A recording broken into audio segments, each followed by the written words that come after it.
Hello, everybody. We are back. Actually, we are here with the first episode number 1 of this all new podcast. So, what's the story?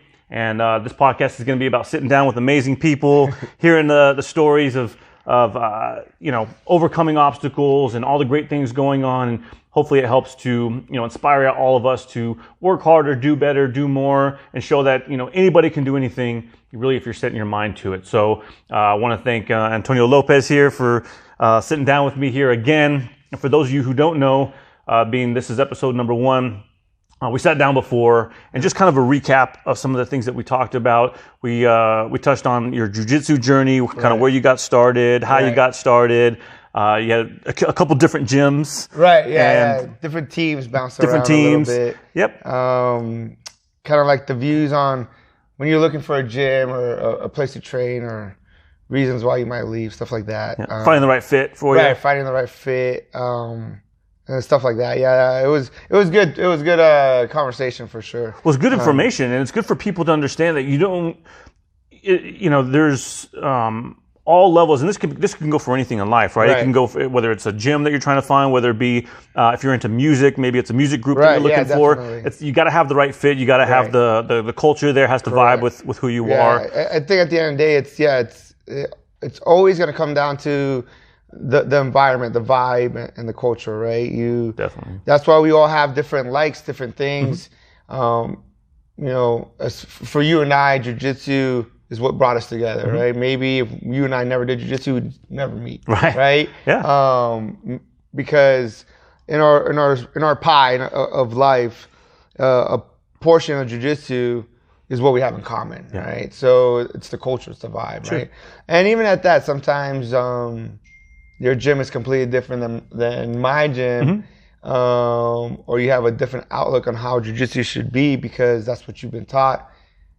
We might not ever talk or get along either. You know what I mean? Yeah, for sure. It could go either way. Yeah, you never know. I mean, that's the cool thing when you do find that whatever that bind is, if that's what brings you together, sometimes that's just kind of the catalyst. Right. And it's enough of a bond that something that we can share, and then it kind of leaks into the rest of our lives. Because with jiu-jitsu, what's nice about it, and I guess this can go for any kind of skill set where when you're training together, or if you're practicing together, or what it takes to get to a certain level, you have respect for somebody. Like, okay, I know what that takes. So regardless of where they're from or what. And it's right. I mean, like you think about the real basics of it. I sign up for a Gracie Baja gym, and you sign up, for an Otto's gym. We might not like each other from the bat, just because it's the patch we wear, you know what I mean?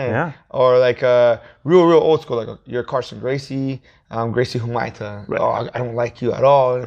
Back then it was almost like gangs, you know? Right, what I mean? Like, for sure. You can't mess around. We're not even going to train. We're not even going to talk. We're not going to, when we go out to the tournament, we fight. We're fighting. Like if I lose to you, it's devastating. Sure. And I mean, to a certain extent, it's still devastating to lose, but I think because it's more now here in the States and it's growing, constantly growing, I think the mentality is starting to shift and change too. I see that. You train over there, that's fine. Let's cross train on the weekends.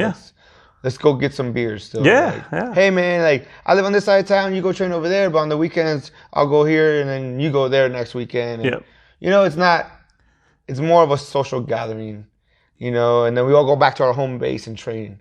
It's like even though we have the different gyms or different cultures within the gym, sometimes we still all are kind of under the umbrella of jiu-jitsu. Right. And we all are kind of have the same path and goals where we want to excel, we want to get better. We like people who are living a healthy lifestyle. And ultimately, really, for the most part, I mean, there's always exceptions, obviously, but are good people. People who are warm, inviting people. Correct. For the most part. I mean, I think anything and everything, there's a pro and con. Sure. And unfortunately, there's always going to be bad people in the world. You know what I mean? Negative people. Negative people. Your negative Nancy's, right? Always negative. Oh, yeah. And it sucks when you hear stuff like that, when you hear situations or a bad apple and the whole, bunch kind of ruins everything, and it sucks, but it is part of the game. And, people constantly try to weed those people out. Yeah. And even if you don't try to weed them out, sometimes they become such the outcast because the environment is so good, so positive, they leave. Yeah. They just don't want, they can't be there, And they feel it. Yeah, correct. They feel it. They don't belong. They don't belong. And, people try, but that's just not them. So boom, gone. And sometimes that's for the better. You can't save everybody. No. You want to. You want to help everybody.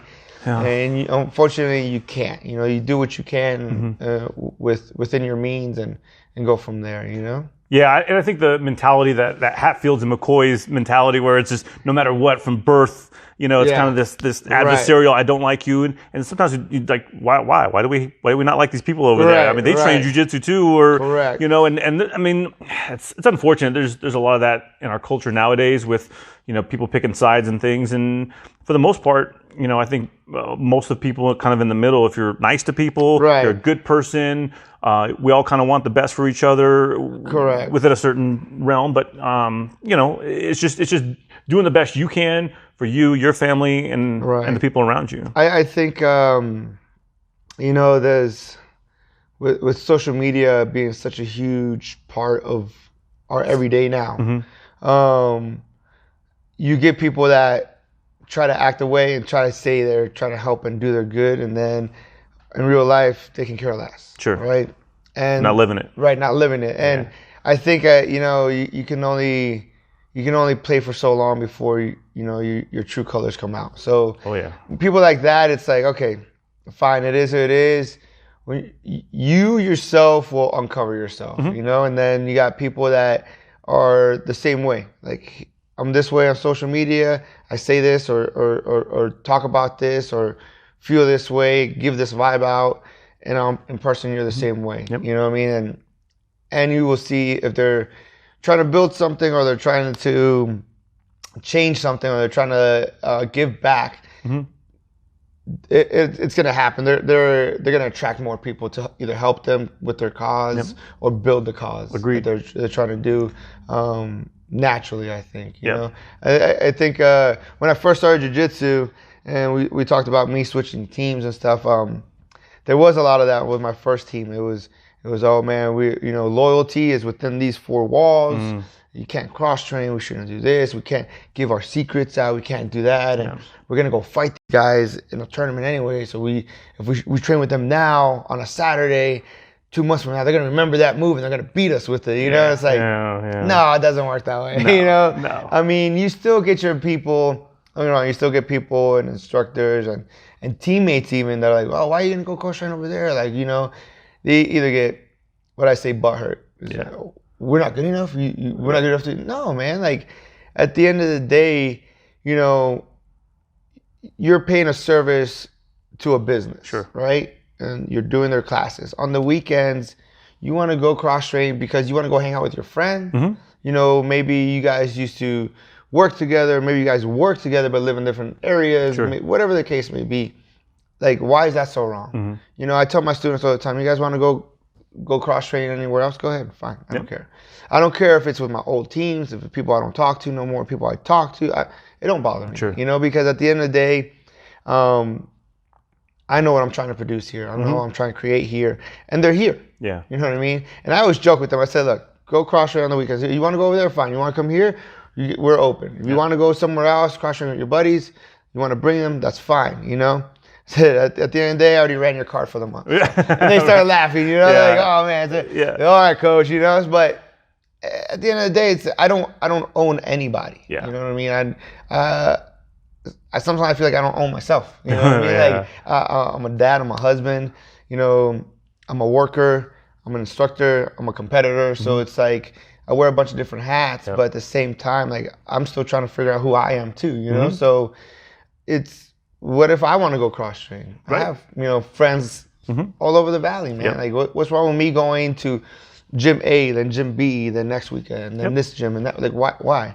Oh, his own gym is not good enough, so he has to go cross-train. That's not the case. No. You know what I mean? And it's kind of a short-sighted, tunnel vision mindset that some people have where, they get kind of locked into their own little worlds, and they don't want anybody else going outside that world either, as if we don't have our own minds and our own thoughts about different things. And I'm glad you brought up, all the different hats that you wear, because another thing we touched on last time I wanted to dive a little bit deeper into is you still work full-time. Full-time job. Yeah. You have a family, you have a wife, 2 kids. Yep. You have this gym that you opened up how long ago? About a year ago? Almost a year ago, yeah. Okay. May will be a year. Yeah, so that's awesome. So we're coming up. Yeah, that's a big accomplishment, and Thank you. And your goals obviously are to continue growing the gym. Yeah, to continue growing. I mean, ultimately is to quit my full-time job and live off of this. One thing I told myself from the beginning was I never want to put my family in a situation where we're wondering if we're going to have food on the table. Yeah. We're wondering if we're going to make the bills next month because just because I want to chase something or create something. And at the same time, I don't want to force it. I've over the last, 5 to 7 years, my mentality on life and how I approach things has changed drastically. And I'd say definitely the last 2 years, it's really, really, really changed a lot to where I want everything to be organic, man. Yeah. I want it just to flow. I want it to, if it works, it works. Obviously, not like I'm just gonna sit on the couch and see what happens. That's not gonna work. If God wanted me to be a millionaire, He'd make me a millionaire. Well, you got to meet Him halfway, right? You got to go buy the lottery ticket. You know what I mean? Go do something. You can't just stay on the couch and wake up. Put the effort forward. Right. So when I say I want organic, if I meet somebody or if the opportunity is there and I can take it where I'm not gonna hurt my family's financials, then I want to keep pursuing it. I want to do it. I want to take it. And my wife, she's been a huge supporter since day one. It's important. It's everything. I think it's more important than the drive you have to go train every day and go chase your goals, because if you don't have that support system, you're not going to be 100% every day, mentally and physically, to want to go train, to want to go chase your dreams, to want to go push through injuries, to say, oh man, I lost this tournament, but I'm okay, I'm going to keep up. Yeah. You need somebody there to pick you back up. Man. There's been plenty of times I'm like, I think I'm done, this is too much. And she's right there to kick my butt and, tell me get back up and let's keep doing it, And so she's been huge. It's almost like it's not enough recognition for your support system, sometimes. I think it's the case, for sure. So, I try to, and I still think even when I try, it's not enough, but I try to let her know and let people know, if it wasn't for her being in my corner, supporting me the way she does, I wouldn't be here right now, man. I wouldn't be having this interview with you in this gym right now. You know what I mean? Plenty of times, even before we had our kids, where I was at the gym instead of hanging out with her. I was, traveling instead of being home with her. I was, doing things with her. And she obviously saw something in me way before I did, and it got me there, and it kept me pushing. But it's really good. It's hard to find sometimes, but when you have that, man, you need to appreciate it too. Yeah, no, you're right. And I'll tell you, I think you do a fantastic job of lifting her up. I see it. I mean, you do a lot of posts on social media and everything, and you do talk a lot about how you have such a great support system with your wife and how she's right there with you and give her props. And that's amazing because, like you said, if irregardless of the other stuff where she's kind of there to help, pick you up, kick your butt a little bit, but also just to, I don't want to say allow you to do this, but look, let's be honest, if you don't have a partner that's going to be supportive and they're going to make you feel bad every time you're going to go train, every time there's a tournament, or even just for trying to open a business, and they're like, well, this is going to put a damper on our family.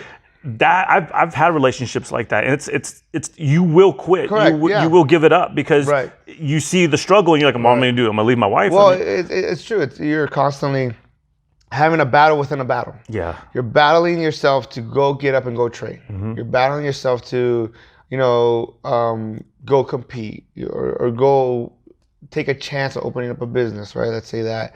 And then you have a battle in your home before you even step out the house to go face that main battle with your partner, and it's very difficult. I honestly, I don't think the word, would you say, kind of allow you to, I don't think it's necessarily wrong because, we're a team. Yeah. You know what I mean? And as a team, you have to talk to each other. Yep. You know what I mean? And,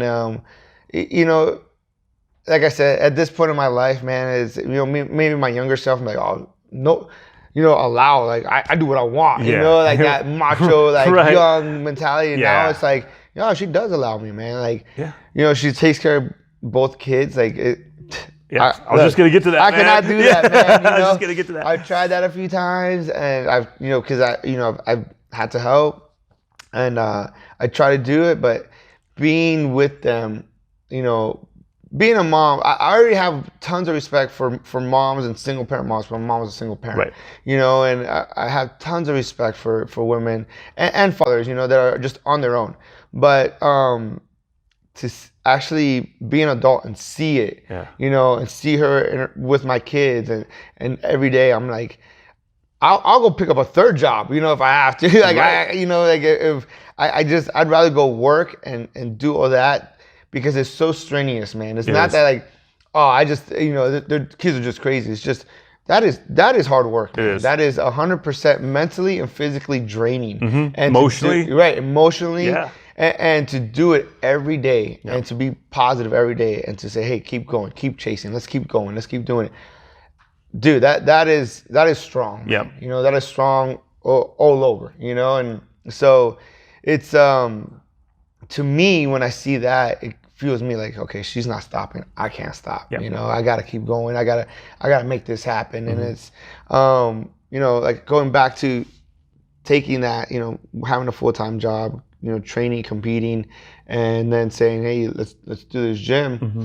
When I first brought it up, she's like, okay, yeah, let's do it. Like without hesitation. Yeah. I said, well, it's a lot of work. It's not like we're just gonna do it. It's just me and you. We're gonna, you got to run this, you got to do this, and I got to do this and this. And she's like, okay, yeah, let's do it. When do you want to do it? Yeah. And I said, shit, all right, let's do it. Now, let's go. Let's go, And she never hesitated. She never looked back. She was just like, it's about time. Yeah. Almost. It was more like, why haven't we? Yeah. Instead of like, I don't know, Yeah.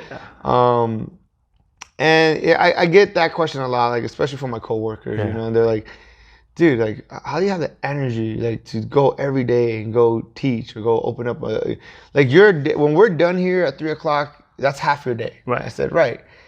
So we have like 24-hour coverage at work. So I go in at 6:30 and I get off at 3. The evening crew comes in at 2:30, gets out at 11, and then 10:30 at night, which was my old schedule, till 7 in the morning. And so sometimes I'm still on social media, either making a post or just on there at 10, 11 o'clock at night. Because that's when I'm finally unwinding, getting ready to go to sleep. Yeah, I noticed that. To wake up at 5 in the morning, And some of my coworkers in the evening is like, dude, why are you still up? Like, you practically work 2 shifts. I said, well, that's when I'm, finally getting home and, finally get to bed. It's like, man, you're insane. I said, you know what?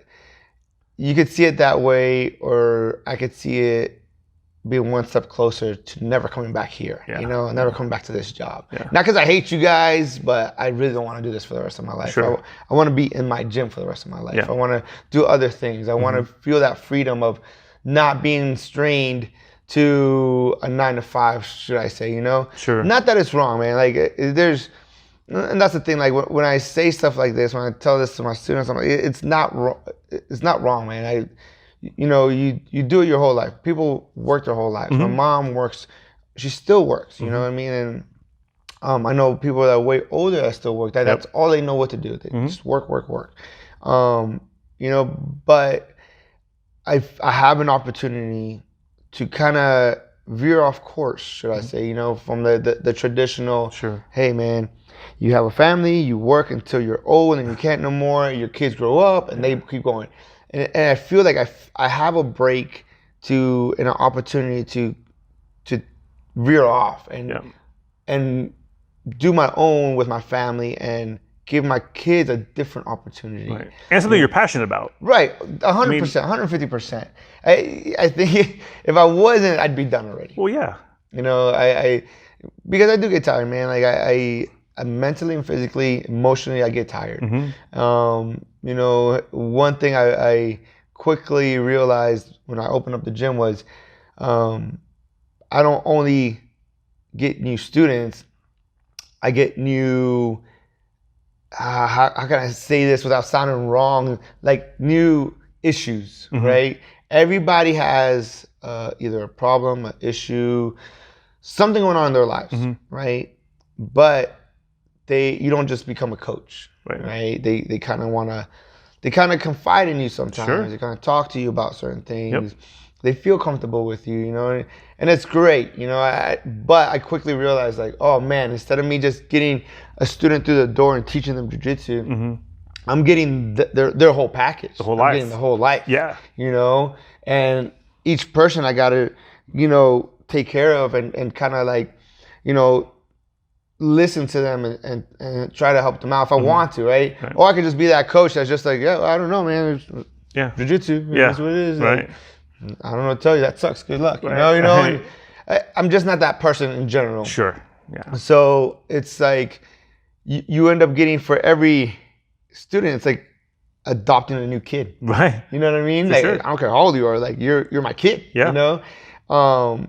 So I think depending how you see it, it can be overwhelming, or you can embrace it and kind of just be like, man, let's learn this together. Yeah. Like let's figure this out. Right. You know, and I think for the most part, at least I try to figure it out with them. You know what I mean? Whatever the case may be. But I'm very transparent with them. Say, look, guys, I'm not your life coach. I'm your coach. I'm your friend. I'm your family. And family sometimes doesn't always have the right answer. You know what I mean? Yeah, yeah. Friends sometimes they're there just to lend a shoulder. I might not have the right words to tell you guys. You know what I mean? But I do know I'm here, you know, 7 days a week, and these mats are my therapy. Yep. And they can be your therapy too. Sure. You know, and I don't try to act like I know it all, because I don't, man. I just turned 37. I still got half my life to live and figure out. Yep. You know, I have my own issues too to figure out, and I mean, nobody's perfect at the end of the day. No. It's sometimes it's trial and error. Sometimes it's, you know, I've seen this mistake happen before. I'm not going to do that. I'm going to veer here. You know, so when it comes to the gym, because I've been with a few different teams in different structures, I try to take the good and leave the bad. Yep. I try to avoid the bad. If I see it happening or starting to happen at my gym, I try to cut it out. Right there, yeah. Right then you and have there, to. you know? And sometimes it could feel overwhelming, or can be like, oh man, coach is like mad today. It's like, no, I'm just stopping this tiny little problem from what it can be down the road. Yeah, cut the cancer out early. Right, yeah. You know what I mean? Yeah. And kind of like what's happening right now in the real world, right? Yeah. Like, so, you know, one thing I hope never happens, and I would try my best for it to never happen, is cliques at the gym. And I don't like that at all, man. Like, I don't think cliques belong in a gym, you know, and especially in an environment like this where we're all doing the same thing, regardless of belt color, regardless how new your day one, or you've been here since the first day of my gym opening. Right. Like, we're all trying to improve, including myself. Yep. We're all trying to learn and improve. We all make mistakes, and we all don't know everything, to include myself. So it's like, why are you any better than this person? Or why can you train with this person but not with that person? Right. Or why are you too good? Why do you feel like you can't waste your time to train with the new student, but yet you only want to train with that student because you always beat that student up? Right. But you know what I mean? Like, all those little things, I try to cut out. Yeah. So sometimes when we get visitors and stuff, and we're gonna start training, they're like, okay, they start grabbing somebody, and they're like, oh no, coach assigns us. Yeah. And they're kind of like, oh, okay, that's kind of weird. Like, normally that happens in kids class, you know? Yeah. But I like doing that because now I get to mix you guys up. Right. You know, sometimes I'll let them, all right, guys, pick a partner, and they're kind of just like, oh yeah, you know, kind of lost, you know?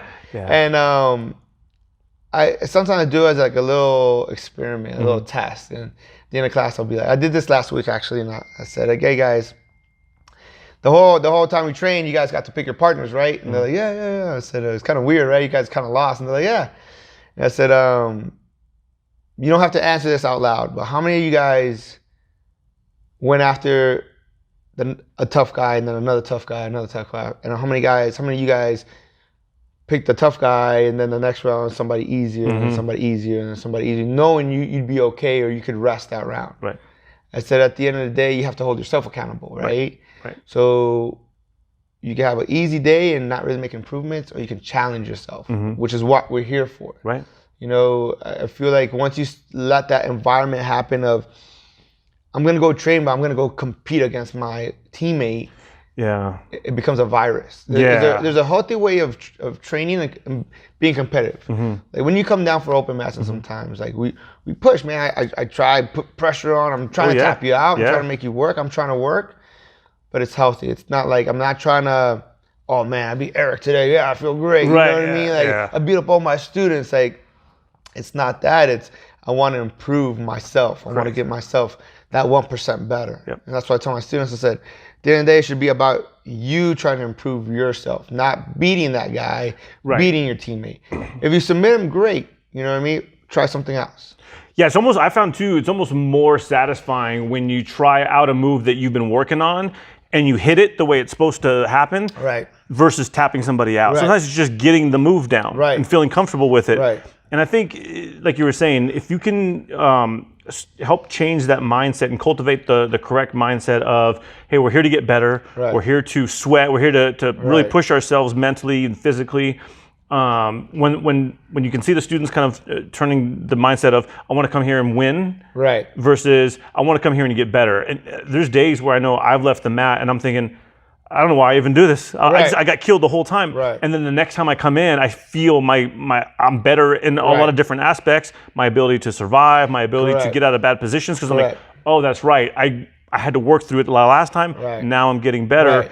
And you have been down this path. Yeah, and you do. It is a conscious decision, because I've allowed myself to do both. I've done it where there's days where I've mentally decided I'm gonna train, but I'm going to take it a little bit easy. I'm going to go with guys and girls maybe that I know that aren't as experienced, so I don't have to push as hard. It's not as exhausting, and I'll be fine. And then there's days where I tell myself I'm going to start on the bottom every time, and I'm going to work new moves, not the ones I'm comfortable with, and I'm going to see what I can do. And the whole time I feel like I'm flailing underwater, but I get a little bit better at that move. I get a little bit better at the positioning, and then for me, I feel better about myself. And at the end of the day, after all the competitions and all the training is all said and done, I want to know that I'm getting better as a human being. And this is just one avenue that I do it in, and then it propels into the rest of my life. And I'm sure you felt that too. Yeah, definitely. With your life. I mean, you're getting better. Yeah, definitely. This is my core. Jiu-Jitsu has become my core in my life. Everything and anything we do revolves around jiu-jitsu. It revolves around now the gym too. You know what I mean? And it's not a handicap. One of my older coworkers, he goes, so man, he says, how did he phrase this? He goes, does the business own you? You own the business.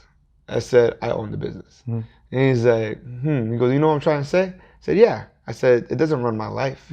It is my life. And I enjoy it. And he's like, oh, all right, cool. Yeah, you did. It's kind of those older guys, like, they've been around a long time. And, it was a good question. I pondered about it way after we had a conversation for a few days, because it was like, it's true. You get so many people, not just jiu-jitsu, not just gyms, but in life in general, you get stuck in your desk. You get stuck in that job and you hate it. And now that job runs you. You hate it so much, you go home and you're just still bitter. You fight with your partner, your significant other, or you just, in a bad mood. You're just in a bad mood. And they eat you from the inside. The weekend goes by, you did nothing to release that stress. You did nothing to make it better. You didn't even get on the computer to see if there's another job somewhere else. That's huge. You did nothing. You just said, my life sucks. Monday I got to go back to work. And it's Friday, 5 p.m. You're just getting off of work. You're already thinking about Monday going back. You completely skipped any opportunity for you to have the slightest bit of joy. Right? Or to make a change, like you said. Or make a change, correct. Get on the computer, look. And it's like, and that's when, work or business is it's owning you. Yes. And I hope, I don't know the future, but I hope that I never become that person. I hope I never, because it is such a passion for me. I love doing this. I mean, it's true, man. You meet so many different characters and personalities and peoples and from all ages, some of my biggest kids are adults, some of my little kids are maturing. I know. Like, you know what I mean? Yeah, totally. All the time I see it, man. It's so true, man. And it's like, but I honestly, I love each and every one of my students, man. I love them because it's one, they're helping me by believing in us and believing in my family and believing in what we're doing here to have this. And at the end of the day, I don't care who you are, what you've won, how famous you think you are. If those people don't come in those doors, you don't have any of this. No. None of this exists. Nope. At the end of the day, we are in a customer service industry. Yep. And if you have no customers, you have no product. You have got nothing. Yeah. Right? All right, stay online.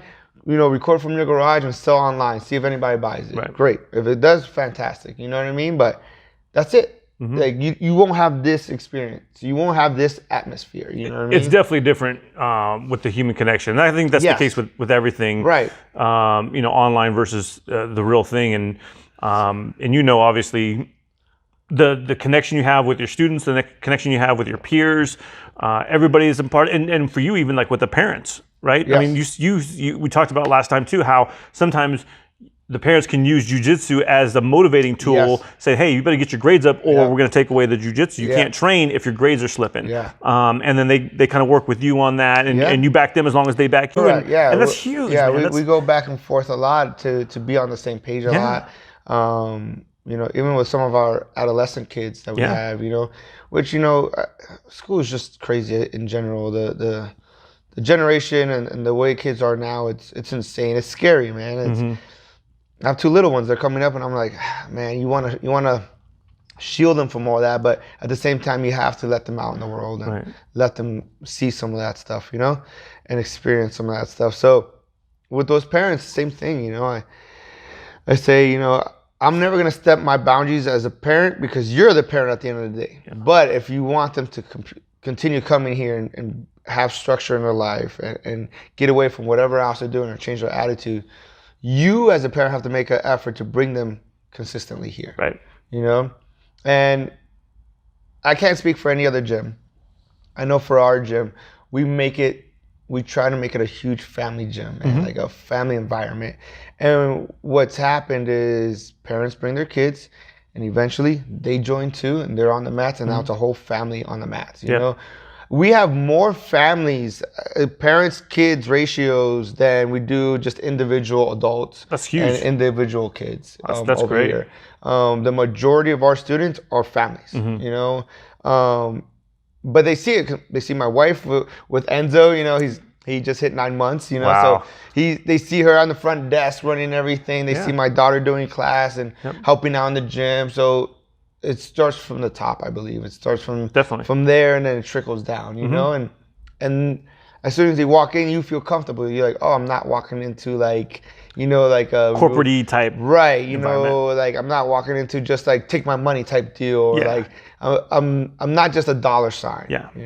These people actually are gonna take the time to get to know me or whatever the case may be. You know what I mean? Yeah. Well, like you said, I mean, and if the kids are having an issue, and sometimes, when we were all kids, your parents tell you something and it's all BS. Right. But you go to somebody else, like a mentor or a coach or somebody, and they say the exact same words, and now it's magical. It's golden. Right. So you get, with the environment that you created, it gets to be where the kids, when they do come to you, or even maybe the parents, sometimes, because you are a dad as well. Right. And sometimes as a parent, we get frustrated and we get wrapped up in our own worlds within our own families. Right. And sometimes just going to another parent, especially somebody you respect, who's accomplished and doing things and works hard. Right. You go to them and you kind of tell them the struggles that you're having with your own kids, and they say, hey, did you think about that? Maybe I've tried this and this has worked. Right. And they kind of go, I didn't think about it, because we're so wrapped up in our own worlds. Correct. I have a lot of those conversations with parents a lot of times, because we see eye to eye in that level. They see me as coach, but like you said, on the flip side, they see me as dad, husband. Yeah. So we go back and forth a lot. And I have a lot of conversations with parents, and sometimes I say, look, for me, at the end of the day, I can't get rid of that competitor mindset. I want to be here every day, regardless if this was my gym or not, and I want to train every day, and I want to push every day. I've always felt from the beginning of my career that I was always behind. So I was like, I got to catch up. I got to do more. So one of my biggest battles has been that, to kind of throttle back with my students. Like, hey, if they don't show up 3 days a week, that's okay. You know what I mean? So with the kids, and when I talk to the parents, I say, hey, sometimes right now we got to push your kid to come more often. That means you. Or sometimes, like, you know what, let's take it easy. Let them kind of just chill. And be a kid. Yeah, and be a kid, you know. But like I said, at the end of the day, man, I think it's a big domino effect. Parents see their environment. They like their environment. It's a healthy environment. It's a fun environment. But it's a tough and structured environment. True. So they're like, hey, man, I want to bring my kid here to do it and be around the other kids. And because, you know, a lot of them go to the school together. Yeah. And so what's happened too before is they've been at the same schools, but they don't talk to each other. Right. They come here and they're like, oh man, so-and-so's here. Well, now they got to all train and be friends, because, man, I do not like when I see kids and they don't like kind of talk to each other. Yeah. I treat them like I would want adults. No cliques. You're training with everybody. I don't care what you think. You talk to them or not. Now we're a team and we're a family here. We're all going to get along. And what happens is that translates right over to their school. It's off the mats, you know. Awesome. And even if they don't sit and eat lunch together, at least they talk. Hey, what's up? What's up? We're in the hallways, and the other people see that. And that can be contagious, man. You know what I mean? Like, oh, man, you talk to so-and-so now? Like, yeah, we do jiu-jitsu together. Oh, okay, that's pretty cool, you know? Yeah. And then, before you know, man, if that kid was getting bullied or outcasted, that wave down the hall, man, might change everything. Yeah. You know? And it's great, you know? So with the parents, I say, you know, let's make them come in. It's going to be hard for them at first, you know. It is. The warm-ups is going to be tough. This is going to be tough. You know, they're going to cry. They're going to do this. But while they're here with me on the mats, I'm coach. I'm everything. You sit on the benches, right? Because if you want to coach them, then you would have never brought them here. Yeah. You go home and take care of it. Save your money, go home. Yeah. Oh, okay. You know. Every gym, I think, goes through that, where parents, especially the dads, want to kind of like coach their kids. It's like, Dad, you want to get on the mats? Yeah. You want to try it out? Right. All right, then let me do my job. Yep. We have that at our gym as well. No coaching from the parent bench. Yeah. Right. You know, and so what happens too when you get a new parent, the old parents are like, hey man, don't do that. Right. Exactly. He's gonna make you go out there. Don't just let them be. You know. Yeah. Like I said, it all happens here too, and it's give them a few days, give them a couple weeks, and they blend right in and they're good. And we try to, like I said, from the newest kid, adult, to the guy that's been here, to the girl that's been here since we opened doors, we try to blend everybody in, man. Because I think with my other gyms, sometimes there was that, sometimes there wasn't.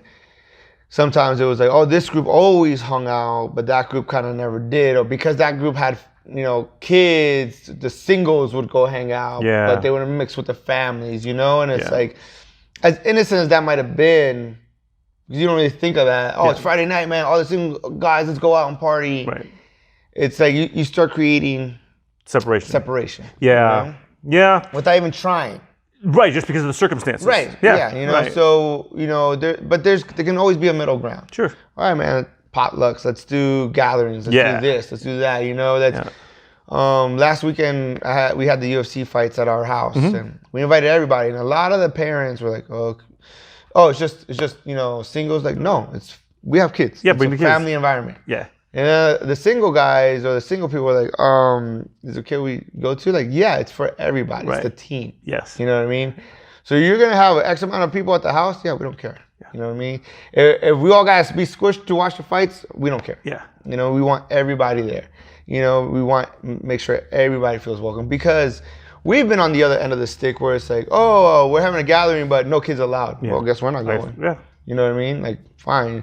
And it's like, oh man, I thought we were a team. I thought we were all together. Like, but now you're picking and choosing who you want to get gathered with. Like it feels like favoritism, right? It doesn't. Right. It isn't like, hey, this is circumstances. Right. Like, right. Hey, we're going to a bar. Right. So obviously the kids can't come. It's no, it's my house, but it's, right. Yeah. Correct. Exactly. So like I said, regardless of the intention is there or not, it can portray that way. You know what I mean? And it's like we like I said, just little things that that I've seen, that I've experienced. I try not to let it happen here. You know, and sometimes it's difficult, but especially the way I like to train. I like to be aggressive. I like to push. And some people were brand new. They're like, oh, you know, they're really rough. They're really, you know. It's like, well, it's a contact sport. You know, it's a combat sport. Sure. And it's a combat martial art. But, you know, when we train, you've elbowed me, you've kicked me, you've done this. Oh, yeah. So we all do it. Yeah. You know, it's just now somebody's inflicting it on you. Yeah. You know, so you got, how was your day one?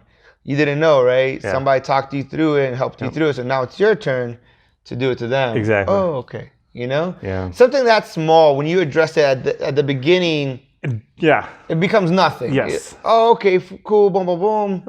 You know, and now what happens? You've added another good training partner, another member to the team. You know, maybe you let them know, hey, you don't have to be that aggressive for this portion, but you can be as aggressive as you need to be for this portion. Right. You know what I mean? Because what happens when you come into the gym for the first time and they're, oh man, we're just doing technique, and you see the new guy, he's like sweating and he's trying to go really hard for a side control hold. And you're like, bro, just relax. Or, you know, just do this and control your weight. You don't have to go so crazy. Right. But we assume he knows because we've been doing it. Right. You know, we forget about our first day. Right, we forget about our first day. We forget about how intimidating it was to walk through those doors for the very first time. You know, especially if you've been doing this since you were like 9, 10 years old, maybe even 5 years old. You never experienced that. No. You grew up in the gym. You just assume that it's normal, it's everyday life. This is not everyday life. No. This is not normal for the majority of the population. Sure. You know, so now you're saying, I grew the strength to walk through the gym's door where I know there's fighters, and in my head a fighter is like this crazy guy or girl, and I see the UFC, and I'm gonna go into a gym like this. Like now this guy's gonna get on top of me, he's gonna try to choke me out, but I can't fight back. Like, oh my God, I gotta be really tense. I gotta everything has to be real strenuous. Right, you know, it's like, no, just relax, man. Look, this is how you do it, boom, boom. Oh, okay. Oh, okay. In 15 minutes, when we go live, then you can squeeze all you want. Get tired in the first 30 seconds. Right. I'll let them get tired. The new guys, I'll let them get tired like right away. And I say, okay, see how exhausted you are? Yeah. You still got 40 minutes of this. Right. Like, now try it this way, Yeah, now do this, you know? And okay. And they try. And, you know, some people take longer than others. But we easily assume so much. And we forget so much our first day. You know? And so it's like, I try to remind my students, guys, don't forget about your first day. Don't forget about your first day. You know, help the new person out. And like I said, I think it becomes a domino effect, and it becomes a standard. You know, for here, it's become the standard. We get somebody walking in through those doors.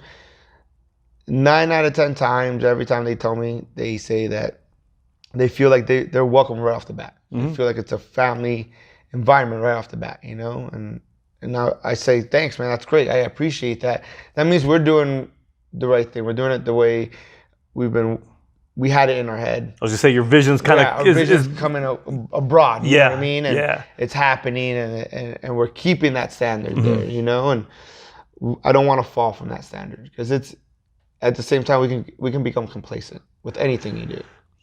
Yeah, I think so. But I think, like we were talking about even before the podcast started, I think it's because it's your natural personality anyway. It's the way you live your life, like you were saying, right? It's not a fake thing you do on social media. It's not a fake thing you do while you're here at the gym. This is how you live your life. You want to have a family environment. You like having warmth and compassion, and you care about people. And so I think that's always going to kind of translate. But being mindful of the fact that it can slip from you if you do get too successful sometimes, or you kind of get out of your own head and you get to where you're maybe not focusing on the right things. Correct. Because the business, the side gets to be real heavy. It it can get away from you. So the fact that you're conscious about it is huge. I did want to ask you, because I'm so curious, and I struggle with this with my life from time to time, is time management. Yeah. How do you handle your time management? Do you kind of work off of a calendar? Do you just kind of mentally say, this is what I got to do? How do you do it? Because I think I'm busy, and then I see you, everything that you're doing, I'm like, man, I got nothing on this, on Antonio. So how do you do it? So here's the crazy thing. I am very unorganized. Extremely unorganized. It doesn't appear that way. I don't carry a calendar. I don't carry an agenda. I forget a lot of things, right? What has become, it's become a routine. Yeah. It's become a routine for me. So it's become a routine, and my wife. Yeah. I go to her for everything. Yeah. Babe, what do I have? What do I got? What's going on? What's this? What's that? So I rely on her tremendously. Yeah. The real life Siri. Yeah, real life Siri. She's right there. But if she wanted to play a prank on me and tell me, oh, you got nothing, you're fine. Yeah. For a month, I would forget everything. Yeah. I would be so lost. Yeah. But in general, it's so because I have work, because I've always been on this like time management schedule, I guess. Like I've always had a full-time job. Yeah.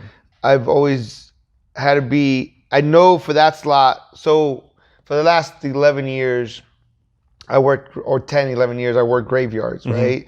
10:30 at night, 7 in the morning. That's been my schedule. Right. So I know I have to be at work by 10:30. I know an hour prior to that I have to be getting ready, right? So it starts there. So I go from there, go to work. 7 a.m. I get off. So my old schedule was this.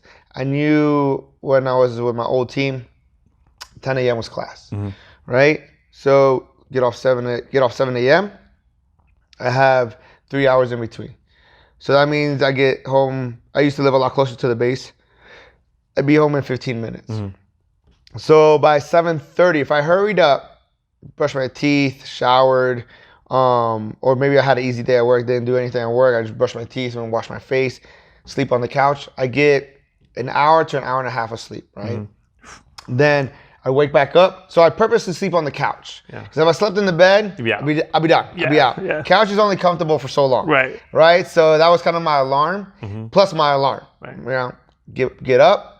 Before I lay down, I'd have my gi and my stuff ready to go by the door. So I get up, grab my stuff, drive off. And normally I have like a pre-workout. If I didn't feel so tired, just get to the gym almost right at 10 o'clock. Change real quick, do my class, 11:30-ish, be done. I'd hurry home. Like I'd try not to bullshit after class. So with that, what would happen is, hey, let's go eat lunch, guys. Let's go hang out. Let's go. I'd miss all that, you know, with my teammates because I'd have to go home. I'd have to hurry up because if I wanted to get another session in, it was crucial for me to be home before 1 o'clock. I'd have to be in bed by 1 o'clock to get my 5 hours of sleep because I'd wake up between 5:30 because class was at 6:30. So I'd wake up between 5:30, and then drive. There was traffic in the evenings, right? So drive, get to the gym, do my class till about 8, and then same thing, kind of cool off for a little bit, and then take off right away because I had to be home before 9 o'clock. Because if I got home anything later, I'd be really pressed for time. So I get home a little bit before or on 9 o'clock, get to the house, shower, and then change and get ready and eat my dinner at work. So generally pack my lunch / dinner, grab my stuff, head out, go to work. And then sometimes I'd sit down on the couch for like 10, 15 minutes if I was like being really lazy, but I know I'd be rushing on the tail end of everything. Oh, sure. So that was just jiu-jitsu. Then I started incorporating strength and conditioning, right? So I do this. So I was like, well, I'm already going to be awake. Might as well knock out a session in the morning too. So I get off at 7 in the morning. I'd go home, shower, change real quick, try to be out the door by 7:40 the latest. Get to the gym where my strength and conditioning coach was by 8:15. Where was that located based on where? I lived in Northtown. Okay. And Craig and Losi. and I'd have to go all the way to City Athletic. Which Okay, is, yeah. So the Lakes area, Sahara and or no, Charleston. Where it's like Sahara and Charleston, where the BMW dealership is, like kind of behind it. Yeah. Like further up. Yep. So I'd have to go all the way there. So pretty much across town. Yep. Right. So I get there about 8:15. Sorry, before he moves to there, he was in Tivoli Village. Jay? Yeah. Oh, yeah. He was in Tivoli Village and what was that gym? There's a gym upstairs on the second floor in Tivoli Village. I don't know, I've never been there. I forgot. It was like a super fancy, like, okay. real fancy, like snooty gym. Man. It was really like, but he worked there, so he's like, hey man, just come and do strength conditioning. Before I used to just work out at his garage. Okay. He got a job there, and he's like, man, just come up here, man. Like, he hooked me up with like half price for the membership or whatever. And he kind of sponsored me, so I didn't have to pay him. I just paid the membership. You know? So that's cool. He really took care of me. He was a great guy, man. Jason Parson was he helped me a lot tremendously with not just strength conditioning, but like in general, man, teaching me and stuff like that. So 7:15, get home, shower, change, grab my stuff real quick, try to be out before 8 o'clock, be up there between 8:15, 8:30, do my hour of strength and conditioning with him, give myself about 20 to 30 minutes in between, and then head over to Drysdale's to do my 10 o'clock class. And then from there, I do my 10 o'clock class, go home, sleep, shower, sleep, and then wake up again to do my evening class. Especially, and that was my main schedule for a while, especially when there was tournaments like Pan Am's, Worlds, Nationals. So every few months there was a major tournament. Sure. So that schedule was pretty normal for me. When I didn't have a big tournament coming up, I just canceled either like my morning class or my evening class. But I kept that going on. Just for like the extra sleep or rest? Yeah, just for the extra rest. You know what I mean? You have to recover. Right. Sometimes I'd just be drained by the end of the week. So I'd skip out on a class. You know, I wouldn't go to a class, or I'd go late to a class, you know, and kind of skip the warm-ups because I just did strength and conditioning. So I'd just get there right before technique starts. But that was my schedule. It's always been, if I'm not here by this time, I'm gonna be late for this, and if I'm late for this, I'm gonna miss out. Right. If I'm too late for it, then I'm gonna miss out on class. I'm gonna be too late for class, which I hated getting there too late. You know what I mean? Like maybe like beginning of warm ups is okay, and middle warm ups is kind of like ugh. Anything after that, I didn't like showing up. Like, it was like it's just rude. It's just, I just felt real rude about it. So, but and then if I missed out, I'm behind. In my head, I was like, I'm behind. I missed the technique that night. I missed training that night. I missed trying to get better that night. And I've always had not like an issue, but like an issue with my weight, because I worked nights so much, but I'd be pretty much awake during the day too. If I didn't consciously remind myself and tell myself not to eat, I would just eat. I'm awake, I'm hungry. I'm awake during the night when I'm supposed to be sleeping, I eat my regular meals. And then during the day when I'm supposed to be sleeping, I'm up training, trying to get in. I'm hungry because I'm definitely training, and so I'm definitely hungry, I'd eat again. So if I didn't watch it, man, I'd start creeping up. Start blowing up a little bit. Too much, right? So I have to make a conscious effort of either I'm not going to eat at night or I'm not going to eat during the day.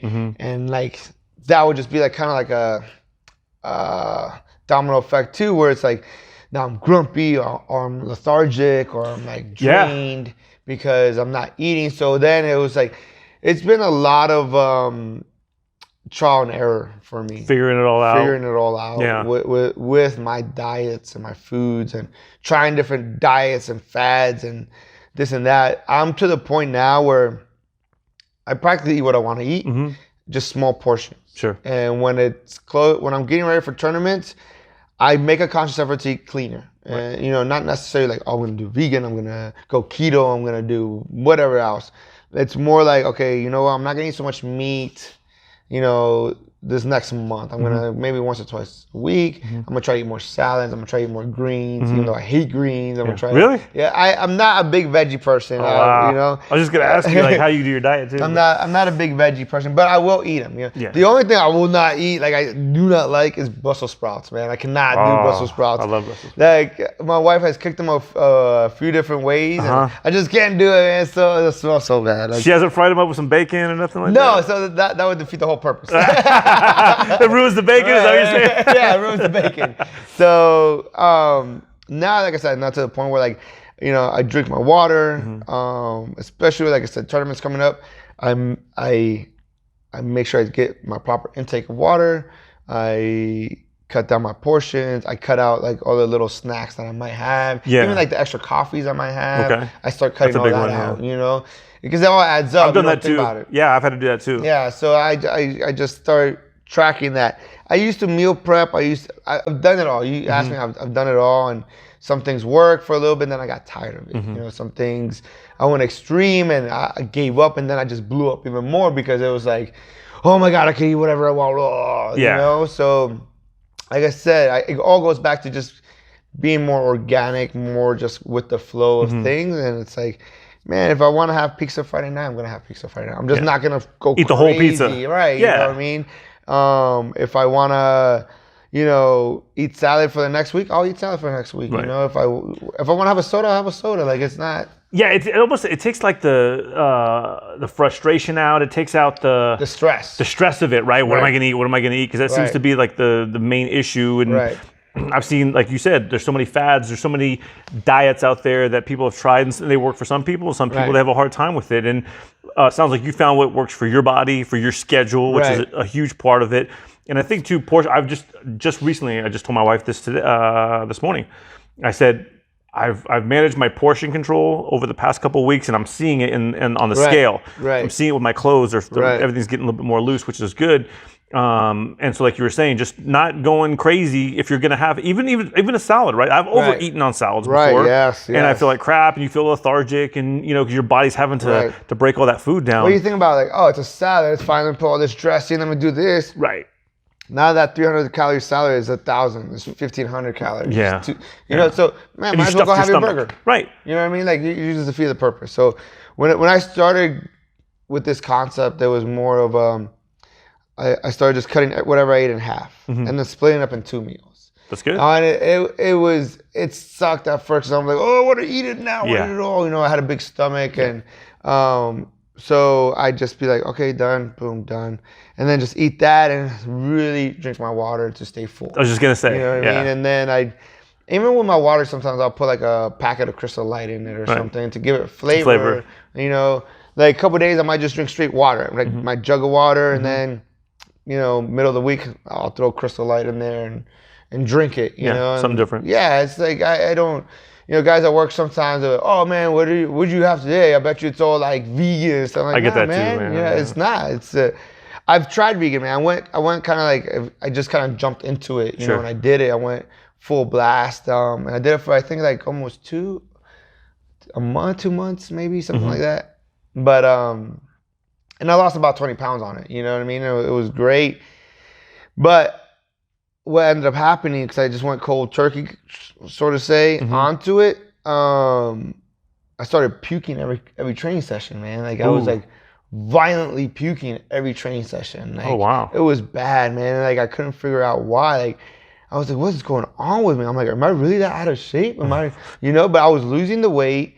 I felt physically great, and it never failed. Before the class was over, I'd be running to the bathroom, just puke violently.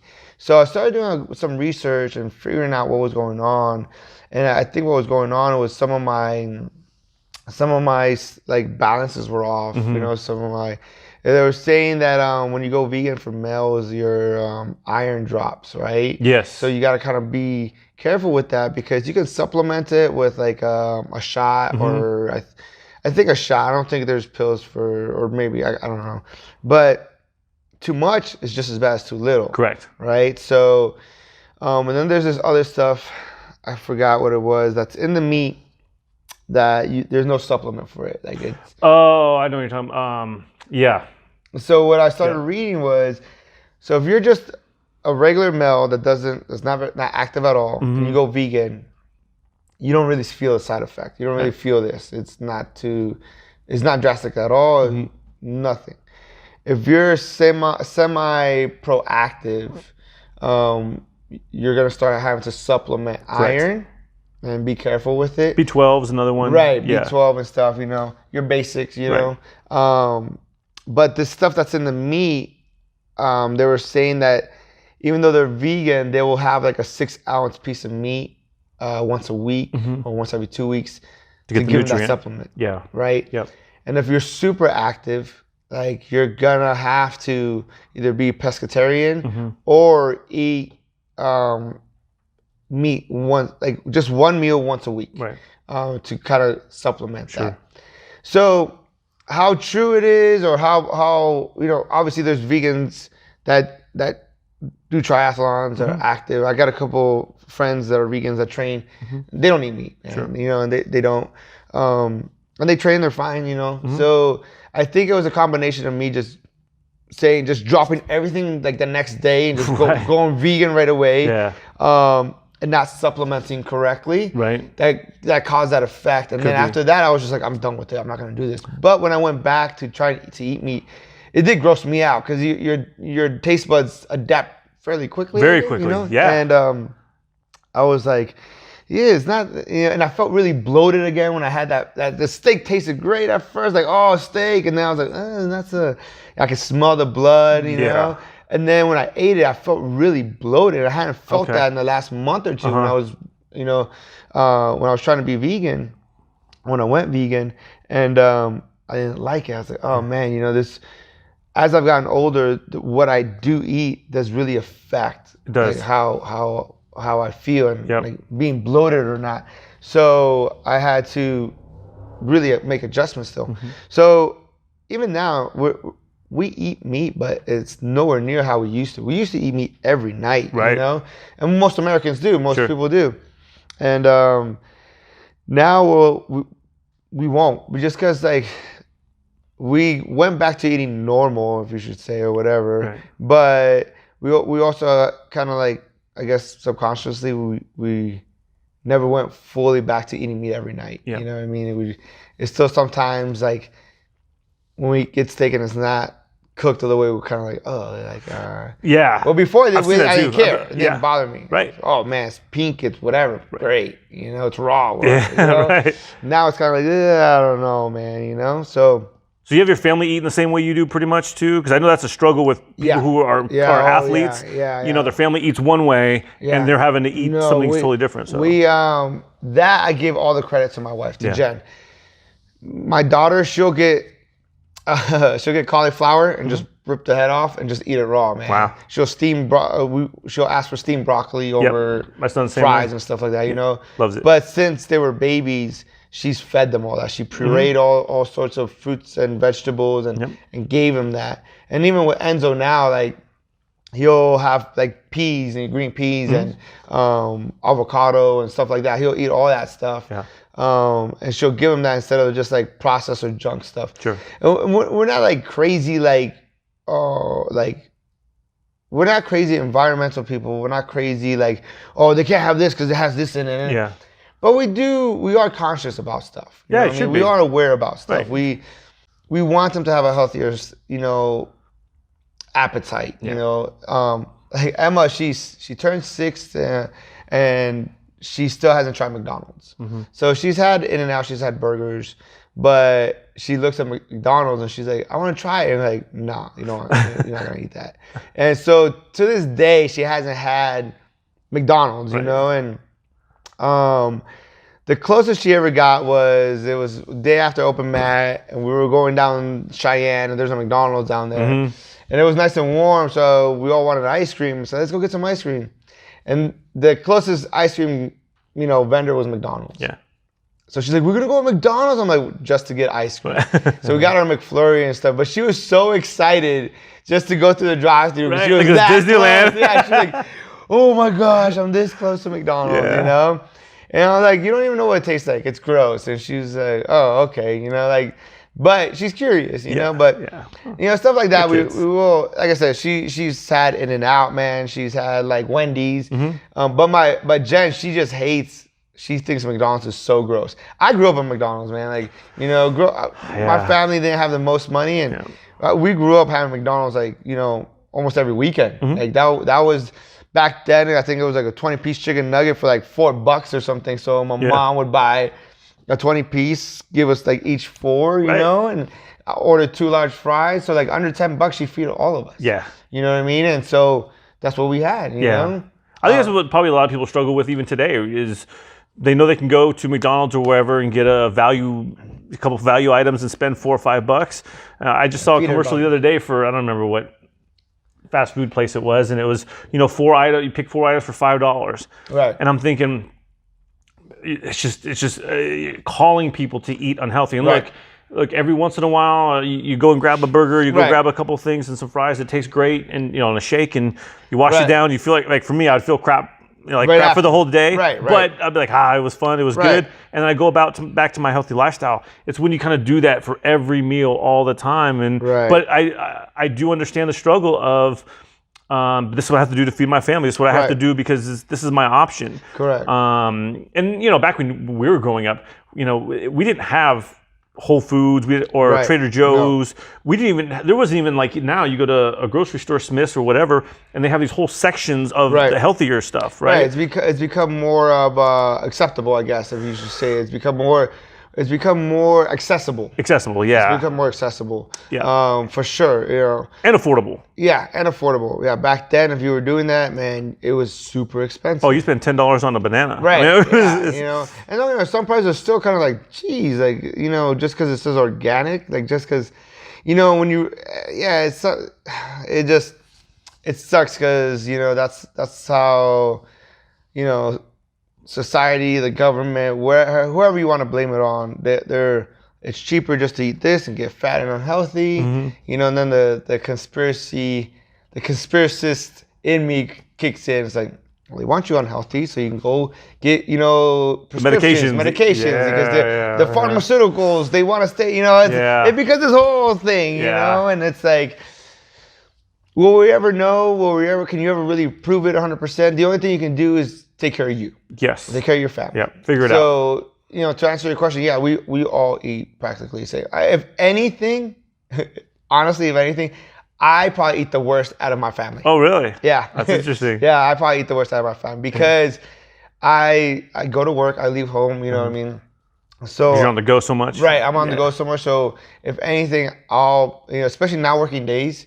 Man, I haven't worked days, like I said, 10, 11 years. I haven't worked days in a long time. Yeah. So back in January, I started working day shift, and it was a huge change for me. Waking up at 5 in the morning, like, I'm not a morning person. I'm not a day person. Yeah.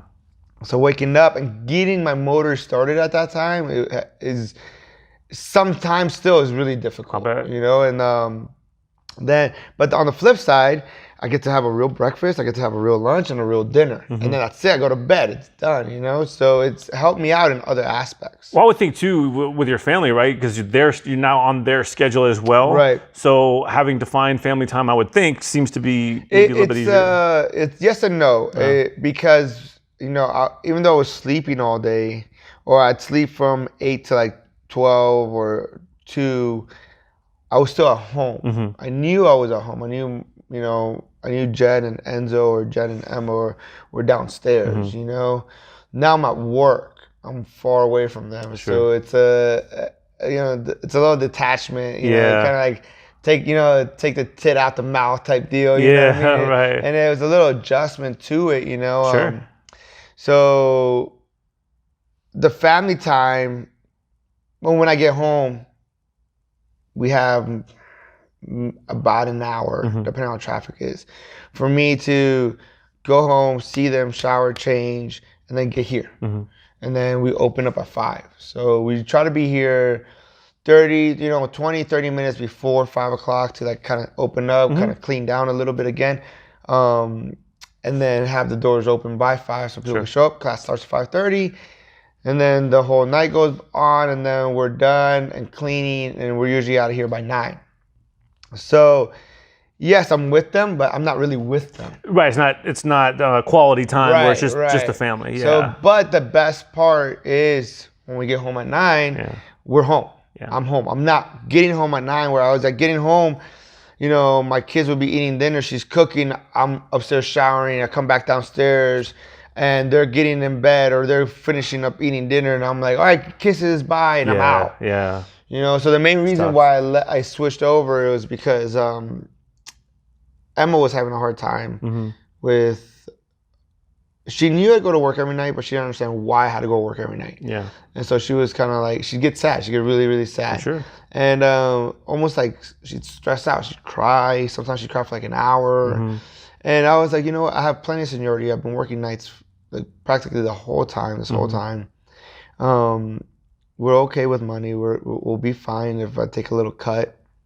So I think at this point in my life, my family's more important, you know? And if this is a different sacrifice I have to do because I'm not a morning person, I don't want to deal with the day shift politics at work. But it's going to bring some peace of mind to my daughter and bring me some family time that we've never had really. Like it's a no-brainer. Yeah. You know, so I switched over and we made it work. We made it happen. You know, I was really concerned because I was like, oh man, at some point we're gonna have morning classes. I need to be here. But it's, like I said, everything has to be organic. So it's like I sometimes I have to let things go, and it's okay for me to leave, you know, my wife or maybe another student that's gonna help me teach class to run the morning. I don't have to be here. You know, I would love to be here. I want to teach everybody. I want to be here for everybody, but it's not realistic right now. True. You know, yes, I have a full-time job still. You know, so you get there. You know, and at the end of the day, I don't like. I feel like my daughter needs me right now. You know, and I don't want to not be there, man. I don't want to make her feel a certain way when she doesn't have to. Like, there's no need for that. Like, you know, like I said, thankfully, you know, thank God we have a job. You know, we have students. We keep the doors open.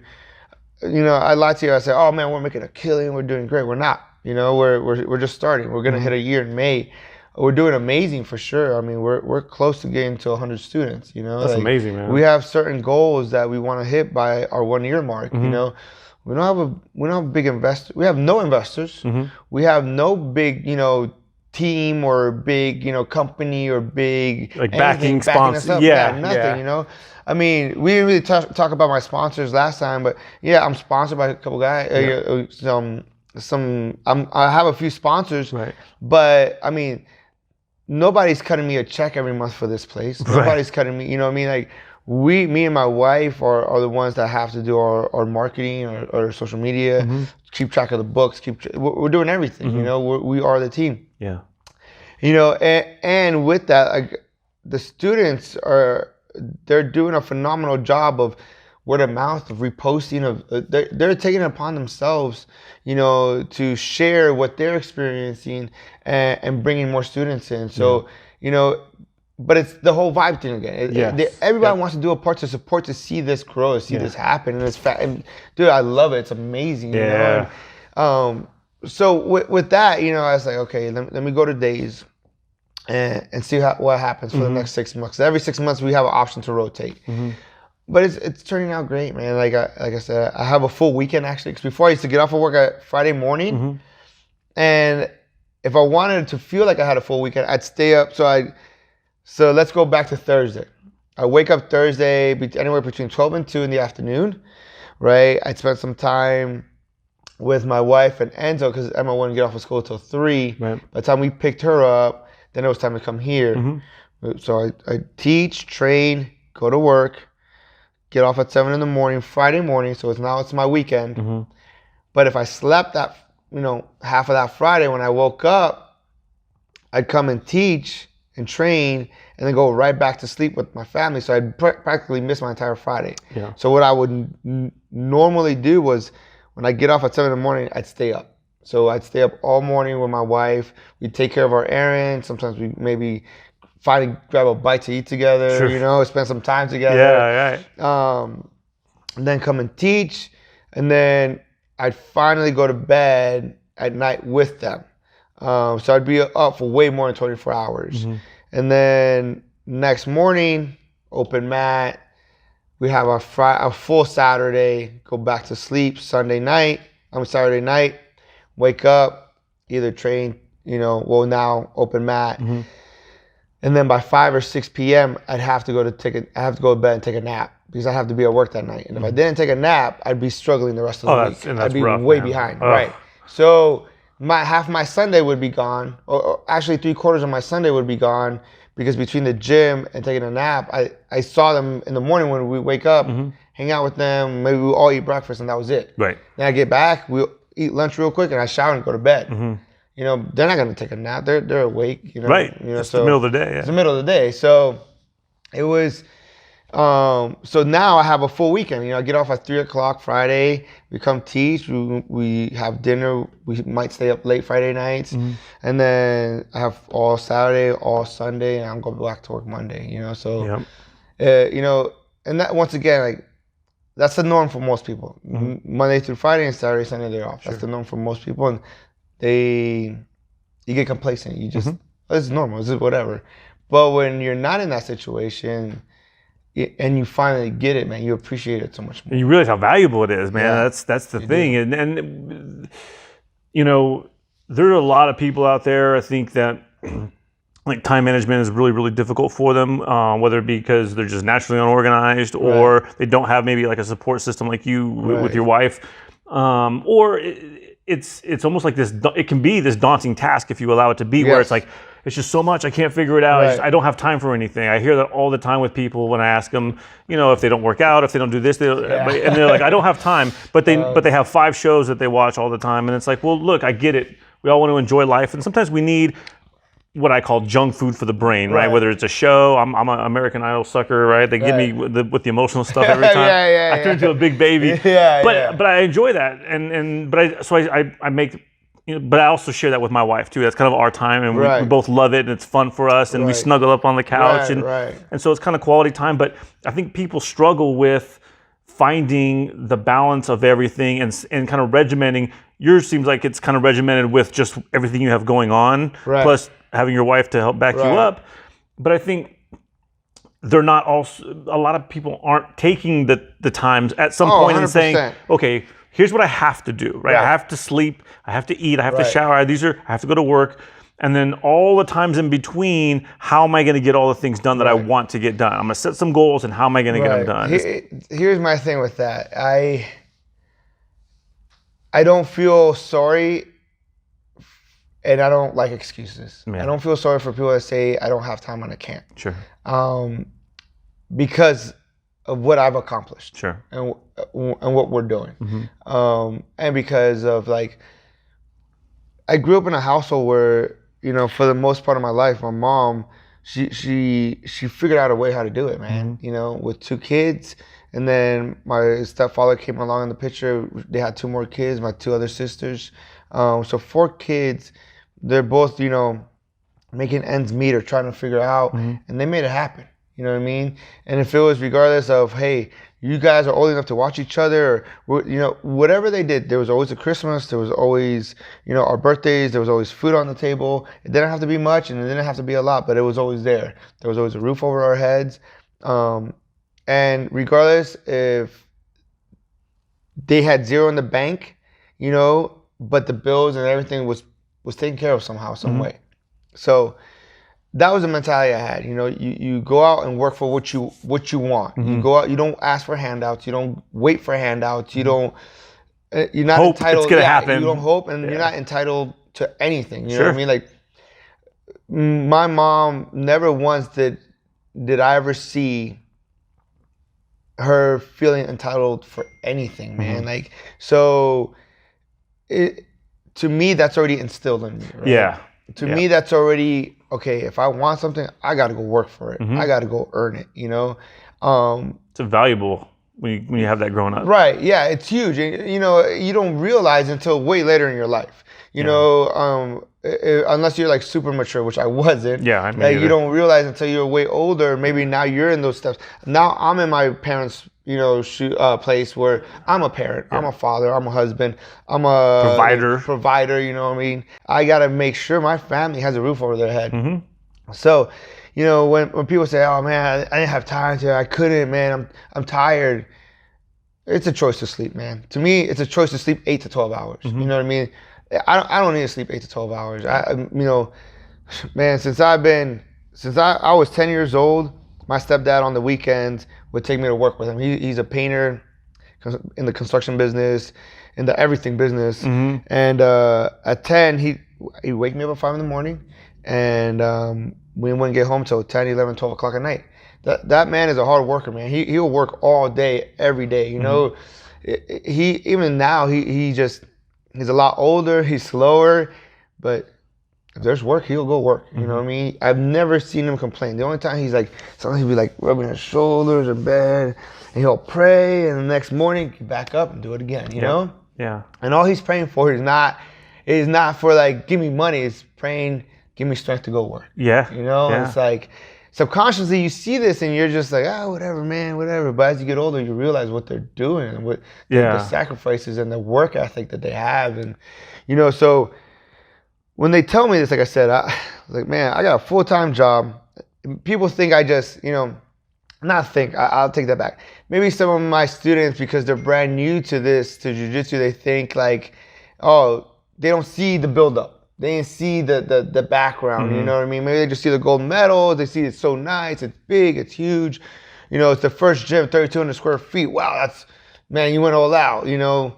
But it is a lot on our plate. It's a big bill. It's a lot, and it took, you know, 10 years to get here, man. Yeah. And, you know, it wasn't overnight. And there's a lot of sacrifice. But I made it happen some way, man. Like every time I was tired, I said, man, if I really want this, I gotta sleep an hour less now. If I want to fit this in, I need to. So, you know, we have gatherings and stuff, and I don't drink anymore. You know, and people are like, oh, why you quit drinking because of jiu-jitsu? I said, yes and no. I quit drinking not on purpose. I used to go clubbing all the time and drinking, and I have nothing wrong with it. You drink, fine, go ahead. Right. I'm not that type of person that's gonna judge you because you drink. I'm not like, oh, drinking's the devil juice. Like I'm not that at all. I've never heard that devil juice. You know, some of my students sometimes, like when they're first new. They think, oh, he doesn't drink because it's, you know, it's the art or, you know, no, it's none of that. It has nothing to do with that, really. I slowly stopped drinking because if I went out Friday night, Saturday morning for open mat, I get my butt handed to me. Oh, yeah. Because I was so drunk, you know, hungover. Yeah, your body's trying to recover. Right. You know, and as I got older, it took me longer to recover from drinking. So I was like, man, you know, so-and-so is going to be open mat tomorrow. I want to give him a good run. Yeah. So I'm not going to drink tonight. Right? And then, oh shit, we got Sunday open mat, or I'm gonna go to this place on Sunday. Yeah. They're good over there. I want to bring my A game. So you know what? I'm not gonna drink tonight. Yeah. 1 weekend, 2 weekends, a month. Yeah. Next, before you know it, man, a whole year goes by and I haven't touched a drop of liquor or beer. I don't like beer as it is. Yeah, I mean, but I didn't have any alcohol in my system. And I didn't miss it. Yeah. You know, and then it's like, oh, as I got older, hanging out late at night was hard. You know, I mean? Like I can't stay up till 2, 3, 4, 5 in the morning partying. Yeah. You know, I'll be up that late doing stuff or whatever, but at home. You know, but excuse me. So it was without trying to cut something out of my life that was unnecessary. I cut it out because I was focused on a different goal, and that was hindering me. So like you said, what people aren't doing is they complain, but once again, they don't find a solution. Once again, they don't look at themselves and say, okay, you know what? This is doing no good to me, so I need to remove it. You know, this is unnecessary, so I need to get this out the way. You know, like nowadays, you can catch a TV episode any day of the week. Anytime you want. You know, anytime you want, from your phone, from your house, doesn't matter. So why not rearrange some stuff and say, you know what? Friday night, Saturday night is when I'm going to catch up on all my shows. It's one of my downtime. But you know what? I'm going to make an effort to make it to train. Or, you know what? I want to compete. Okay, if you want to compete, then you're going to give me at least X amount of days and an open mat. You know what I mean? I'm not going to send you out there just to go lose. I want you to feel prepared. If you lose, when you feel physically and mentally prepared, different story. When you go out there because you didn't put in the work, and now you're going to be upset, I'm not going to allow that. Not good, you know? Because what happens then is, you start thinking it's a reflection of your training that you're not putting in, and you start thinking, oh, this stuff's not for me, it doesn't work. Right. Well, now you've taken a art that's supposed to be for your life, supposed to be a journey.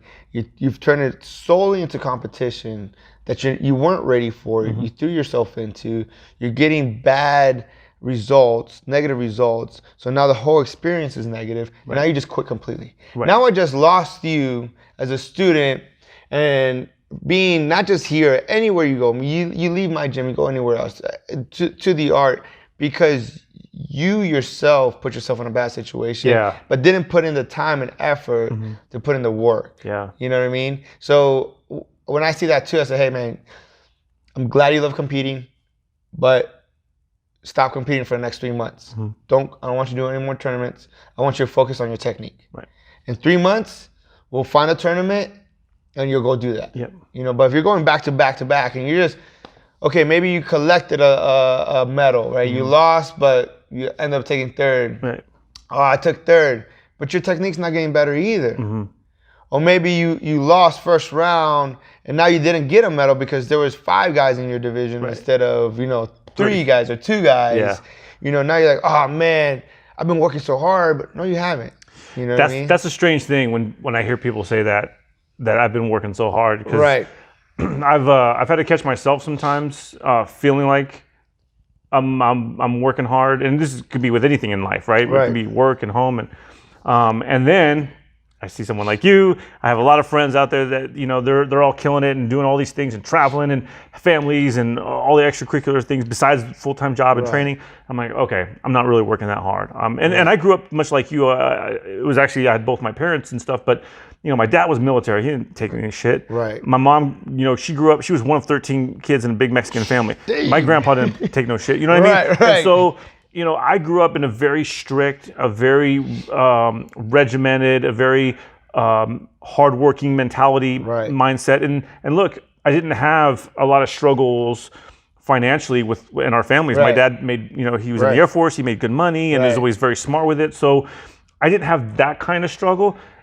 But almost to make sure I didn't turn out to be an asshole, which I very well could have been if I had different parents. Both my parents instilled hard work all the time. My dad, every time I came to him with something, a problem, he'd always say, "Don't bring me problems, bring me solutions." Right. My mom, same thing. I would come to her with something, and she's okay. We'll figure it out. What are you gonna do? Right. Like I just wanted them to give me the answer and make it easy for me, not realizing that would have hurt me in the long run. Right. Yeah. So and I always knew if nothing else, I could outwork my peers. Right.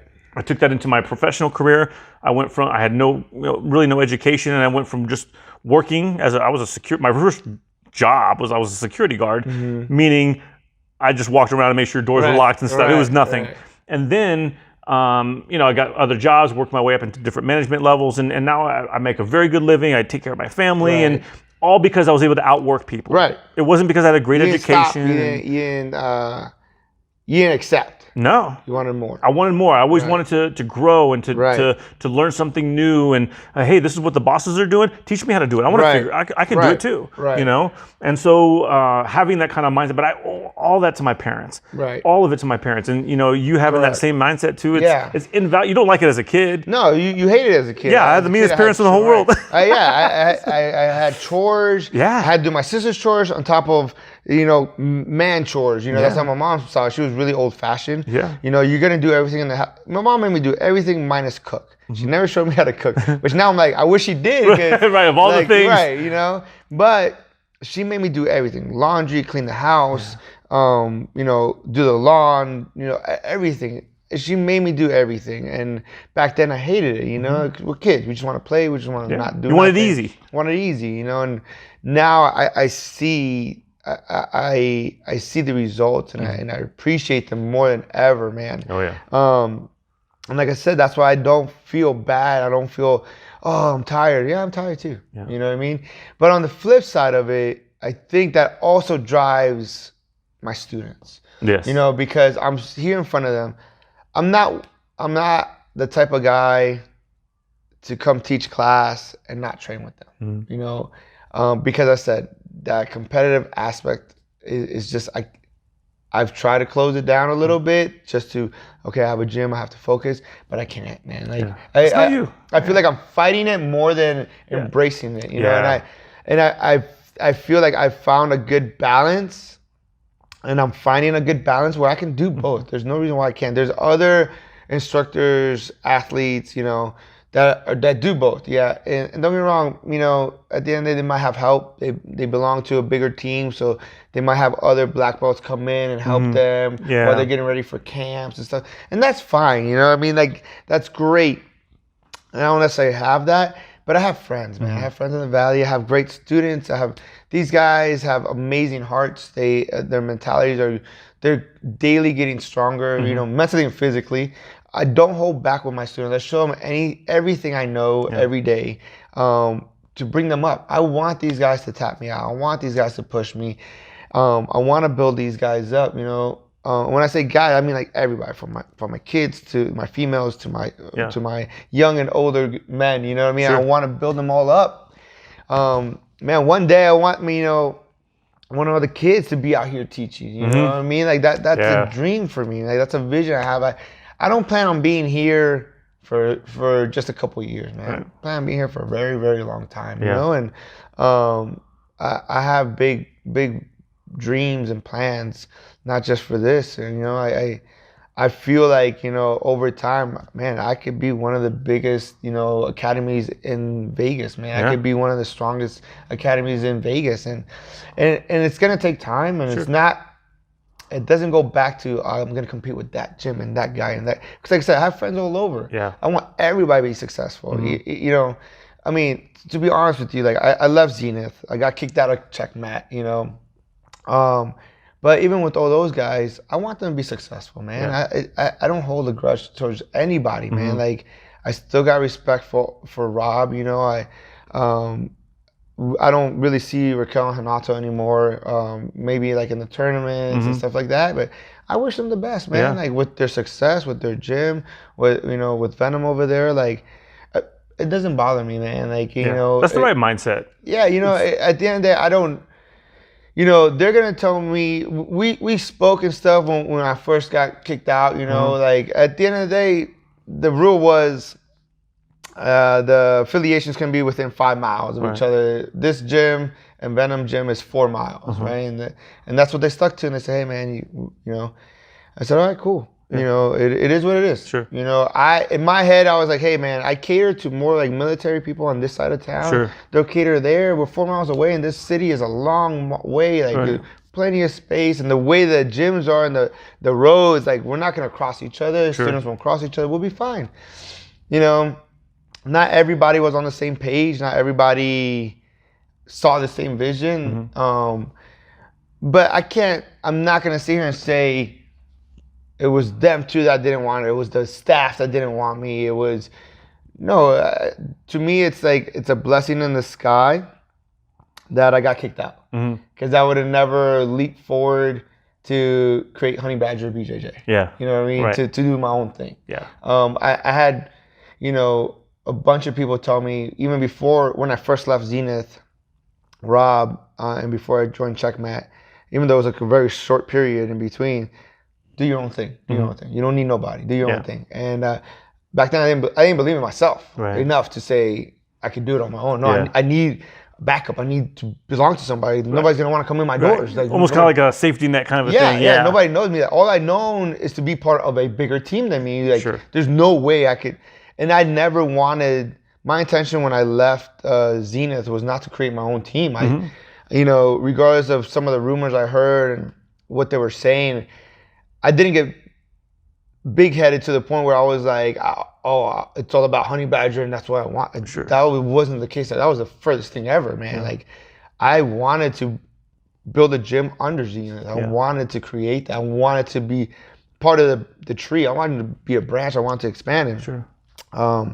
You know, it didn't work that way. So, and with Checkmat, it was like, oh, it's a great opportunity for us to build a big Checkmat team here. You know, and it was, you know, we were teammates. We got along great. I've always supported them. They always supported me, and it was fantastic. So it was kind of like, yeah, let's make this happen. You know, but at the end of the day, when I looked all over the Valley, man, we looked for like 6 to 8 months for places. The spot, yeah. For a spot. Stuff was like freaking expensive, man. You know what I mean? Yeah. And our commercial realtor, which she's a great friend of ours,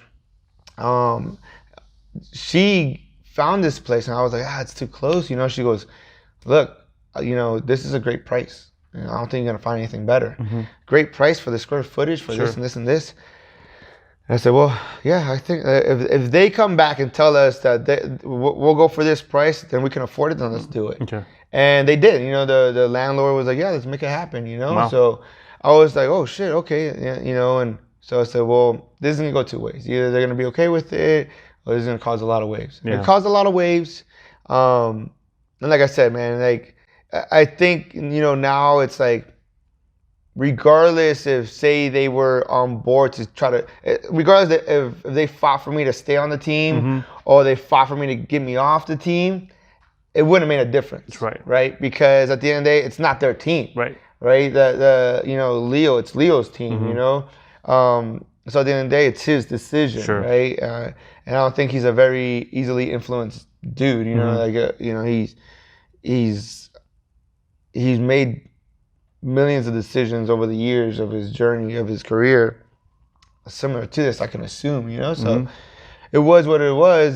But like I said, it's a blessing in the sky, man. Like, it made me say, screw it. Let's do it, you know? Do my own thing. Let's do it and make it happen. And, you know, they're doing great. Their doors are still open. They're doing great. You know, I'm doing great. So, you know, they're chasing their dream. I'm chasing mine. Yep. When I see them, I still say hi to them. They say hi to me. Like, it's very cordial, you know? I think somewhere down the road, man, it's even like, man, I'm sure one day we'll train again, you know, at some point, you know? Like, and if we don't, we don't. Yeah. It is neither here nor there. It's just, I know on my end, and I you know, obviously I don't feel and think for them, but I think there's nothing there. It's just no bad blood. No bad blood. No animosity. No animosity. No, at least for me, there definitely isn't. You know what I mean? I don't think there shouldn't for them either. I don't think there is. No. Because like I said, they do great. You know, they go out to the tournaments. I see their students. Obviously, they're still doing great. They're still competing. They're still chasing their dreams and stuff. But the biggest thing I took out of it was that it made me leap and do this. You know? Yeah. And now I have this. I don't have to listen to nobody. I don't have to follow nobody's rules. I don't have to. Anybody who wants to come train here, come train here. I can open my doors to anybody. I can care less for a patch. I can care, you know. It's whatever. You do it your own way. Yeah, I do it my own. I do it my own way and my way. It's people see it, people know it, man. Like, I've always tried to help people, regardless how small it is. And now I can do it with a gym, you know? People from Zenith come here all the time and train. People from Cobra Kai, people, Dunham, you know? Hector's, like, I get people from all over come and train, you know? And it's not like, oh, okay, you're gonna come and train. Hey, man, so since you're here, bro, you got, you know? And if I see some of my students talking, trust me, I listen to what they're saying. So I don't want them, hey, man, come over. Yeah. I want them to tell them, like, hey, the environment is great here. It's good. Yeah, let them know. If they ask, let them know. Yeah. But I don't try to recruit or sway or don't do that, man. Yeah. You know, I feel like if you're not happy with your gym, you're gonna move on your own. Sure. Right? Always. And no matter what I say and do, you're gonna make that decision. I feel like I shouldn't have to give you a free this, free that, free gi, free blah, blah, blah, blah, blah, blah, blah, butter you up for you to come join me. Right. I don't Either you want to come or you want to. Yeah, you're going to come, you see how we train, you see how we are, and this is what it is. Yeah. Like I said, nothing was handed to me, nothing was given to me, so I'm not going to do the same thing to you, man. Right. Yeah. You know, I don't care how great you are or how great you think you are, like, okay, great. I got world titles too. Yeah. You still got to show up. You got to earn it. Right. Yep. We all got to earn it. Put the work in. You know, I always tell my students, meet me halfway. I strongly believe I can build world champions. You know what I mean?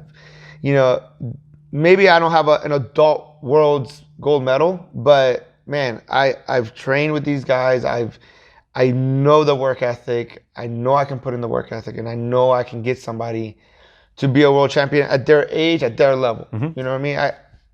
people used to tell me all the time I couldn't. You know what I mean?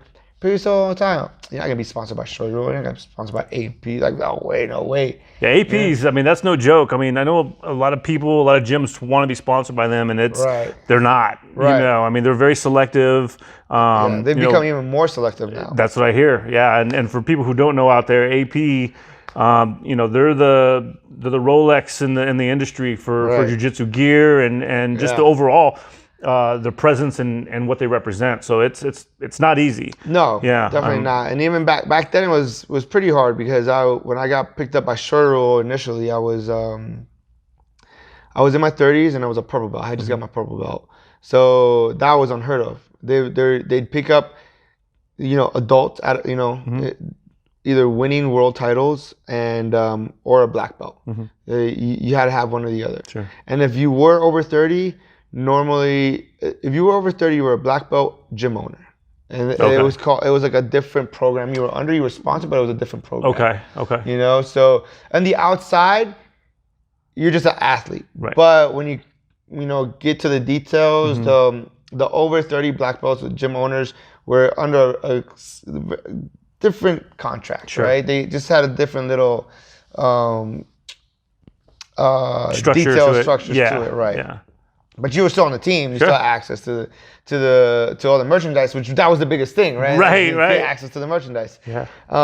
When A&P launched off 100%, like full time, I remember RV having a conversation with RV, the owner, and you know, asking me if I wanted to hop over, and you know, he's going full time. And I already loved the brand as it was, and back then a lot of people thought they were like sister brands and kind of like, you know, Shorty Roll was a branch from the off of transition, Roll, right? You know, but you know, those guys just kind of like were really tight knit. They kind of grew up together and helped each other out, and so it kind of looked like that. But it was always A&P was always A&P, Shorty was always Shorty Roll, you know. And now, you know, Shorty Roll and A&P, like they're the cream of the crop, man. And, you know, they've done an amazing job at still keeping their own identities. Right. You know, I think A&P is very not being biased, not because I'm an athlete, not because I'm on them, like because I do follow the culture and the brand. Like that's what initially got me to them. Yeah. And it got my attention. But he is very, you know, in the cultural side of like fashion and everything, you know, clothing fashion, street fashion, and bringing that to jiu-jitsu. Yeah. Jiu-jitsu has lacked that a lot. Everybody makes a gi, everybody, you know, but what about afterwards? What about before you get on the mats, after you get on the mats? Right. You know, I mean, he just came out with socks and underwear, and you know, like they're going on whole hog. Yeah, right. That's good. You know good for them, man. And he's not gonna stop. Yeah. You know what I mean? And that's good. His thing is like he wants you to be able to have AP everything, and not just AP belt, not just AP rash guard. Like you know, he wants, you know, what I think is AP to be, you know, a fashion standard. You know what I mean? Like, and not just the jiu-jitsu world. Sure. You know, like you see a lot of these people that on social media that wear AP that have nothing to do with jiu-jitsu. Right. You know what I mean? They like the style. Right. They like the style. They like the meaning behind it. They like, you know, what the culture is about. You know, so they dig it. They want to support it, which is, man, phenomenal. It's great. So it is hard, you know. It was super hard back then to get on it, and even to this day, man, I feel like I still gotta compete and do more because I'm on the team. I'm like, I feel like I need to, you know. You know, we joke about it sometimes, and I'm like, dude, I know it's been a bad year for me. Don't kick me off. You know? He's like, I'm not gonna kick you off, man. You know, you got different priorities. You got a gym. You got this. Yeah. So no, I'm still gonna compete though. He's like, bro, just relax. You're fine. You know? You got other priorities. You're doing big things. You know. That's good, man. That's good that they see that. They see just the bigger picture, not just one aspect. Right. The thing is, so a lot of people, you know, I've helped a few people get on the team, and people have left the team, move on to other for a paycheck or for whatever. Yeah. And it's fine, and for me, it's yeah, it'd be great sometimes. Even before when I was not making as much or not financially where I'm at now, to have that, like, oh man, I wish they'd give me like $500 a month or 1,000 or 2,000 a month.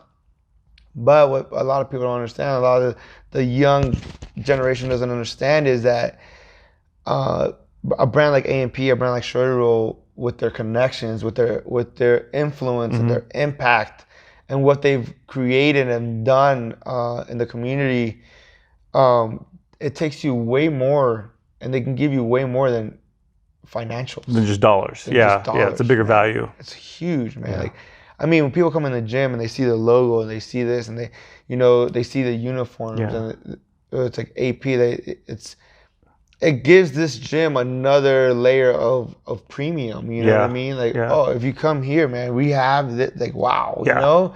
Like instant credibility. Right, instant credibility. Before you train, before you meet anybody. Right, you know what I mean? And then on top of that, it's like, oh, you're an athlete on this. It's to me, with their connections, their opportunities. I've been in some tournaments that if I know for a fact, if I wasn't on the team, I would have never been called for. Right. I would have never had that opportunity. Sure. And not because they're playing favoritism, but okay, this guy he has to be good. He's on the team. Yeah. The promoters might not know me, but because he's on the team, and let's get him on. Yeah, it gives you that validity. Give me an opportunity. Yeah. It's giving me opportunities. It still gives me opportunities. Yeah. You know what I mean? And it's giving me exposure like no other. You know, and to me, that's more valuable. The relationship we've built over the years is way more valuable. And I think as he grows, the brand, we all grow. Yep. Exactly. As he makes more connections, as he evolves more, we're evolving more. Yeah. It's a family environment, just like your gym and everything else that you do. Yeah, 100%. So, and like I said, it's like, who's not, either wearing it or want to wear it. That's the thing. I mean? There's people who want it and can't get it. Like we were talking about before, I came for an open mat and they just released some new, I don't know if it was a new gi or a new shirt or something, and they just got released. And nobody could get them because all the pre-sales sold out, and you already had some. Right. Yeah, I mean, that itself has huge value, right? You get to be kind of on the inside, right? Where it's something where it's the most sought after thing, correct? And not for the sake of the arrogance of it, but just, hey, this is what you're about. This is what you want. Right. Hey, if you want something, it's nice to be able to get it. Yeah, just like any goal, man. If you were on Shorty Roll, before A&P went full-time, if you were on Shorty Roll, you were the best. Yeah. Shorty Roll was the best. If you're on the team, you're the best. Hands down. Don't matter. Right. No questions asked. And that was my goal. I want to be on the team. I feel like I'm the best. I want to be on the team. I got to get on the team. 2 to 3 years of me just supporting, wearing their brand and nothing else, and supporting them and working my ass off to win that tournament, to compete. I never once emailed them. I never once bothered them. I hashtagged them all the time on social media. Yeah. I wore their stuff, and I said, I have to get to the point where I give them no choice. Yeah. I have to win and kill everything, you know? Because especially back then, like, all their athletes were just destroying everybody. Man. And they got the best of the best. Yeah, yeah. And I didn't know that, they only took like certain age group. Well, I didn't know any of that. Right. I think if I did, it would have been worse because I would have been even more stressed. Right. My opportunity has just cut down to a fraction. Yeah, yeah. So it was kind of like ignorance is bliss that I didn't know that, right? So I'm grinding. And, I quadruple gold at American Nationals when I was still in California. And on the way home, like, Jen came up. She was like 6-7 months pregnant with Emma. She came up on that Saturday evening after I had won my gi division. And I won double gold that day. So she came up. I said, hey, I think I'm going to do it. I think I'm going to get quadruple gold. Like, it's going to happen. And she shows up. Sunday goes by. I end up quadruple golding. On the way home, I'm driving. And we make a post on Facebook. And, everybody's congratulating me and everything. And then my phone really blows up. And it's just like, boom, boom, boom, boom. Oh, my God, you did it, bro. You did it. And Jen's like, what is going on? And Bear had made a comment. Bear said, congratulations. welcome to the family. Oh, and he's the owner? Bear's the owner of Okay. Shorty Roll. Okay. So I was like, whoa. So I literally pulled over. Right. And I said, let me see that. And I grabbed my phone and I'm like looking, and everybody's just like under him, just like, congratulations. Oh my God. And I said, hey man, don't mess Wow. with me. I had a great weekend. Yeah, You know what don't I mean? burst my bubble, bro. Yeah, don't mess with me like this. Yeah. Like, what do you mean, welcome to the family? He goes, dude, you left us no choice and you've been killing it. Yeah. You know, you're on the team, man. Yeah. He goes, somebody this week Roach this week will hit you up and get your contract and everything. Wow. I said, oh my God, thank you so much. Yeah. I've been waiting for this. Wow. You know, I was dumbfounded, man. It was surreal, you know, and even to this day, it's still surreal, man. Like to this day, I you know, sometimes I look around and I reflect. I'm like, yeah, I'm on the best team. Yeah. You know, don't get me wrong. There's other brands that are great. There's other companies that are great. There's other companies that are paying their athletes, and they need that money, man. They need that money to survive. That's great. You know, they're full-time athletes, and that's fantastic. You know, and I've been blessed enough with a good work ethic, and been able to grind it out where I have a full-time job. I have my family, and I can build this and do this and compete and be on the team. You know what I mean? Yeah. And it's like, and it's great, man. And I'm still just like, man, I can't believe it. I still geek out when I get packages. I'm like, oh man, yeah, or like exactly. I see him post something. I'm like, am I gonna get that? Like I don't know, man. You know, I'm still a kid when it comes to that. I'm still that collector, man. Like that's what it's all about. I don't take any of that for granted. Man. I'm not just like, oh yeah, whatever. And I still, honestly, man, like there's some stuff that I'm like, I'll just buy it. I'll get it. I'll buy it because I still want to support the brand. I still want to support him. I still want to support the brand, both brands, man, because they gave me an opportunity. You know, they saw it and they took a chance on me. You know, and when I went to go sign my contract, when we went back up to California, I think like the following weekend. And they were starting to, I signed it, you know, it was so cool at the warehouse. And I was like, oh man, like this is crazy. Like a Mecca. Yeah, like this, we always watch this on, you know, Instagram, Facebook, I'm here. Yeah. And I remember Roach coming out, you know, it's like a rash guard and a belt and shorts, and they were brown. And I said, hey man, I'm a purple belt. And he's like, oh, you are?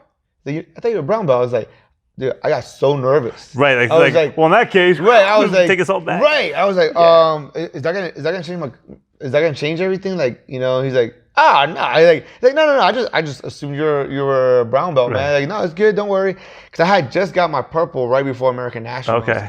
So I was like, I looked at my wife, I was like, oh my God, like I thought like they were gonna be like, oh man, I thought you were, you know, you're gonna have to wait. Right, until like, you're no. brown. Yeah, right. We came all this way. I know. Yeah. And fast forward, you know, I don't know, maybe a year later, I can't remember. It was one of the times I went down to the warehouse for a tournament, and my routine was I get there the day before, so I'd stop by, say hi to everybody, hang out, you know, give me some merchandise, give me the gi that I was going to compete in, and you know, you see all the athletes there and everybody that's on the team, and you're hanging out. And I walk in and they're like, oh, Honey Badger's here. And then somebody says something, you know, about foot locks or something. And then one of the Shorty Roll guys was like, you guys know Honey Badger is the only over 30 purple belt we got on the team, right? Like, you know he's a beast when he's the only guy. And I was like, wait, what? I was like, what do you mean? Like, you got a bunch of purple belts. And he goes, no, but they're all adults, man. He goes, over 30, you got to be black belt. Yeah. I was like, oh shit, I didn't even realize that. He's like, yeah, man. He goes, I don't know how he goes, you're the only one of its kind, dude. Like, we haven't, you know, brought anybody up on the team like that. I was like, I was blown away. Wow. You know, I was like, dang, that's man. impressive. Like, so to me, it was like, inside I was glowing, man. I was like, that was impressive. For me, I was like, wow. Like it was, I can't even describe the feeling because it was like I sought something out. I set a goal and I actually accomplished it. And we became undeniable. Right. And the goal was the task was so much bigger than what I realized. Right. And I still got it. You know what I mean? So it was great, man. That's why I said sometimes I'm still like, I can't believe I'm still on the team. You know? Dang, you know? No, it's like you said, you know, the environment that you cultivate, the atmosphere, the vibe that you put out is what I'm sure that they want on their team anyway. Right. Regardless of wins and belts and status, within the jiu-jitsu industry, because there's always that, just like anything else. Right. But they want to. I think they want to represent people in gyms that are out there doing the right thing and pushing it forward. And look, I mean, like you said, you want to help support the brand, and you like their style, and you like what they have, their culture. And you're putting that out there too. So for them, it seems like just kind of like a perfect mesh. Right. And the gold medals and things like that, and that's all kind of just icing on the cake. Right. I would think. I mean, obviously I don't work for them, but I would think, and that seems to make the most sense. So yeah, it's it's their standards have gotten higher and tougher and stuff like that for sure. Which it should be, man. Like the competition is getting tougher, so the standards more people should be are doing. raised. It should rise. And that's when it comes. And that's like I said. For myself, because I always hold myself, to that standard. I always tell myself, man, I gotta do more. I gotta do more. I gotta win more. Like that's why I'm always like, man, I gotta go compete more. I gotta do this. I gotta win all my titles I won. I gotta win them at black. Like as a personal goal, I think out of respect for them for having me on the team, I feel like I owe it to them. Like man, like. You guys only cater to the best, and I am the best. I know I am the best. I know I can do it. There's no doubt in my mind that I can achieve these titles at black belt. It's taken me longer than I wanted and expected, but also so much has happened. So much has been built. And those August will be 3 years that I have my black belt. So in those 3 years, man, so much has changed and happened, and we've created, so it hasn't been a waste of time. It's just priorities kind of changed a little bit, and but now this year, going in this year, I mean, I was ready for Pan Am's. We had trained, I was ready to go, and I felt fantastic. I felt great, and I was like, okay, I'm gonna kill it, man. I'm gonna get it. I mentally, I felt great. Physically, I felt great. But with this whole coronavirus and everything going in, it canceled. And at the end of the day, it's like, man, everything happens for a reason, So it didn't happen, might happen in a few months, depending on how this goes. They might cancel it for the year, and I might not get an opportunity next year. It's there next year. It's fine. It just means I can continue going on, Keep grinding, keep getting better. Keep grinding. Because regardless, win or lose, I'd still keep grinding. Exactly. So, you know what I mean? I just keep pushing forward, and like I said, that's why it's so hard for me to feel sympathy or sorry for people that have excuses, man. Yeah. And there's life, and people do run into situations and difficulties. We all do. Yeah. But that's life, and you gotta figure a way to overcome it. You gotta figure a way to adapt and keep going and see the glass half full instead of half empty. You know what I mean? I really think it all starts in your mind, and you go from there. 100%. I mean, just recently. I got picked up by Hardeen's Las Vegas. Right. So it's a big CBD cannabis dispensary. Right. And they deal with a lot of high celebrities, man. Sure. A lot of DJs, rappers, celebrities. And I got picked up by these guys, But one of my students that's here saw the work ethic, saw it, and he's like, hey man, I think we can get you onto this, and the opportunity came about, and they made it happen, and I'm with these guys now, and it's great, man. It's just, man, at 37, I haven't been as active as I have been in the past. Sure. But we're still making things happen. Yeah. You know what I mean? That's good. To me, it's like, that's just another piece of proof to the person out there saying, I can't do it, that you can do it. You can do it. You can do it, man. Just make it a priority. Make it a priority. Like, whatever you want, that's what you're going to make a priority. Yep. You want to be lazy, you're going to make that a priority. Sure. You're going to want to make excuses, you're going to make that a priority. Yep. You know what I mean? Good or bad, whatever you truly want to do or not do, that's what's going to make your priority, And yes, it's tough. Yes, it's rough. Yes, it sucks sometimes. But at the end of the day, man, it will pay off, man. Yeah. It's gonna pay off. Just keep showing up, keep doing it. Keep showing up, keep doing it. You know, and like you said, this goes for everything, not just jiu-jitsu. You know, everything, man. Like, you want to go open up a business, do it, try it. If you fail, so what? Yeah. You want to be a musician? Right. Start learning. Right. You know, do something about it. Yeah. Take a step every day about it. Yep.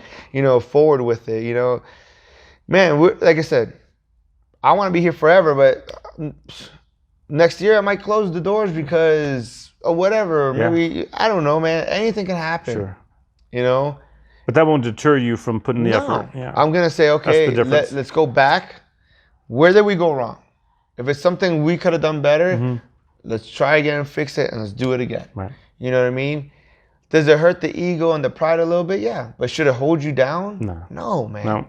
You know, and that's what I said. Like, when you get tapped out here every day, when you fail a sweep, when you fail a takedown, does it hurt a little bit? Yeah. You're like, oh, you know, but do you stop and give up right then? No. You got to keep going. You got to keep trucking, you know? And to me, every day now is like, it's a reset button, you know? I go to work and it's like, I'm a lot calmer at work and chill. I'm kind of like, oh yeah, it is what it is. And because that's not the end of the road for me, right? You know? And if I let what happens at work eat me up, it's going to ruin the rest of my day. I'm going to bring that vibe here. I'm going to bring that vibe to my family. And it's not that important for me. It's not that crucial for me to let it affect me that way. I don't let people affect me in a negative way anymore, man, because it's not worth my time. Right. You know what I mean? It's not. Is there going to be negative people around me all the time? For sure. Is there going to be haters around me all the time? Is there going to be people that want to see me fail? For sure. Yeah. You know, and I'm glad, because it keeps me on my toes too, you know? Lights the fire. Right, it does, you know, and it's like not in a way where I pay attention to them to like, oh man, they're gonna see me, I'm gonna feel and they're gonna be happy. It's more like I'm doing something right. Yep. If I'm taking even a minute out of your day for you to think about what I'm doing, I'm doing something right. Yep. And that means I just gotta keep going in my lane and keep going and doing what we're doing, you know?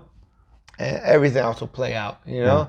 And I think, like you said, with the mixture of all that, with all the work, you know, that me and my wife have put in, you know, physically, I might be on the mats every day, but with the whole picture as a family that we're now putting into, man, companies and people see that, you know, and we have so much stuff in the pipeline right now that, you know,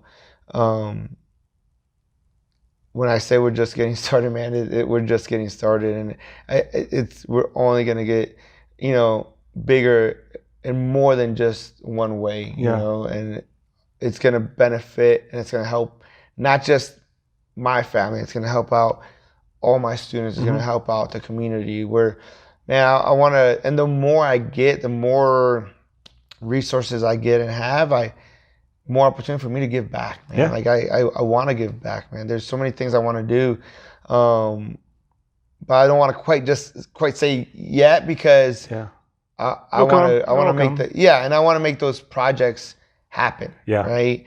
I want to be able to have my hands in those projects. I don't, you know, and I want people to see that, like, there's still time.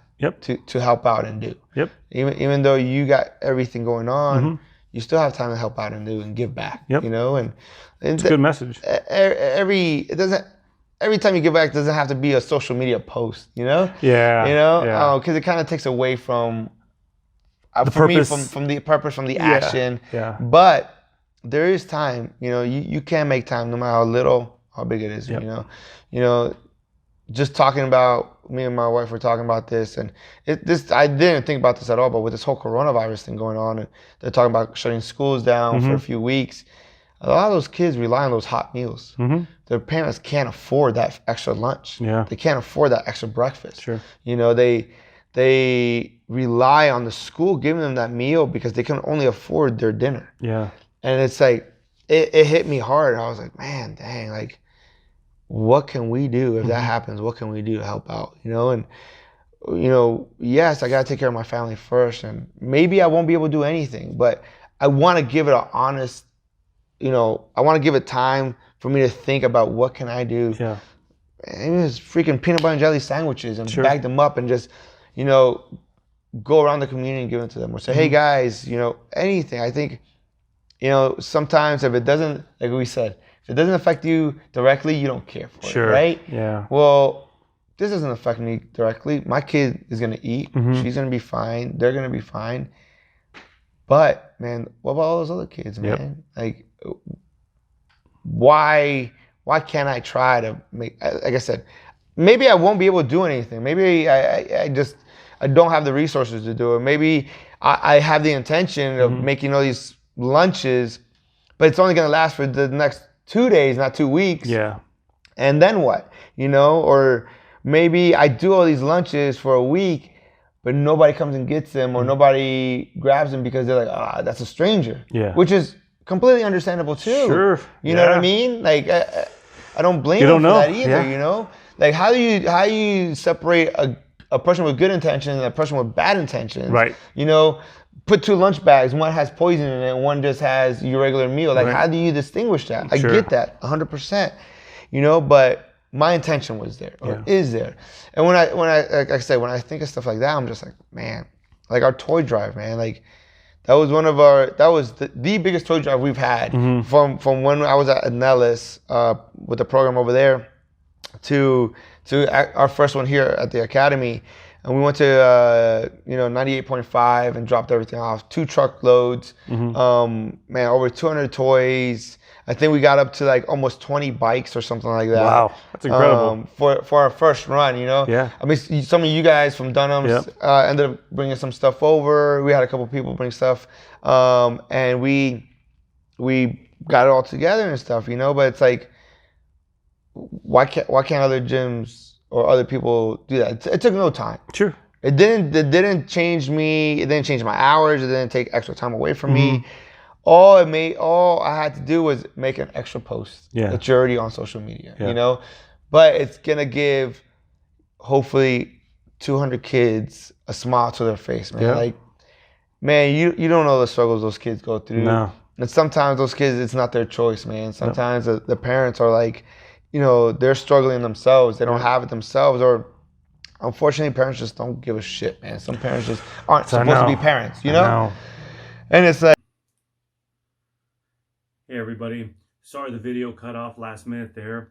We're having a great conversation, and I was having some technical difficulties, so unfortunately I lost about 10 to 15 minutes of our conversation. So that just means we're gonna have to do another podcast here probably in the next month or so, talk about some of those things and maybe some new things that he has going on. So I appreciate everybody for watching, and support Honey Badger, Antonio Lopez, and his gym at the Academy of Brazilian Jiu-Jitsu. It's on the corner of Cheyenne and Hualapai, up on the northwest side of town. So if you're in Las Vegas and you live on that side of town, stop in, check it out, and I think you'll enjoy what he has to offer in the way of jiu-jitsu and health, fitness, all those things. So thank you all for watching. Have a great day, and thank you for supporting the podcast, and we'll see you guys next week.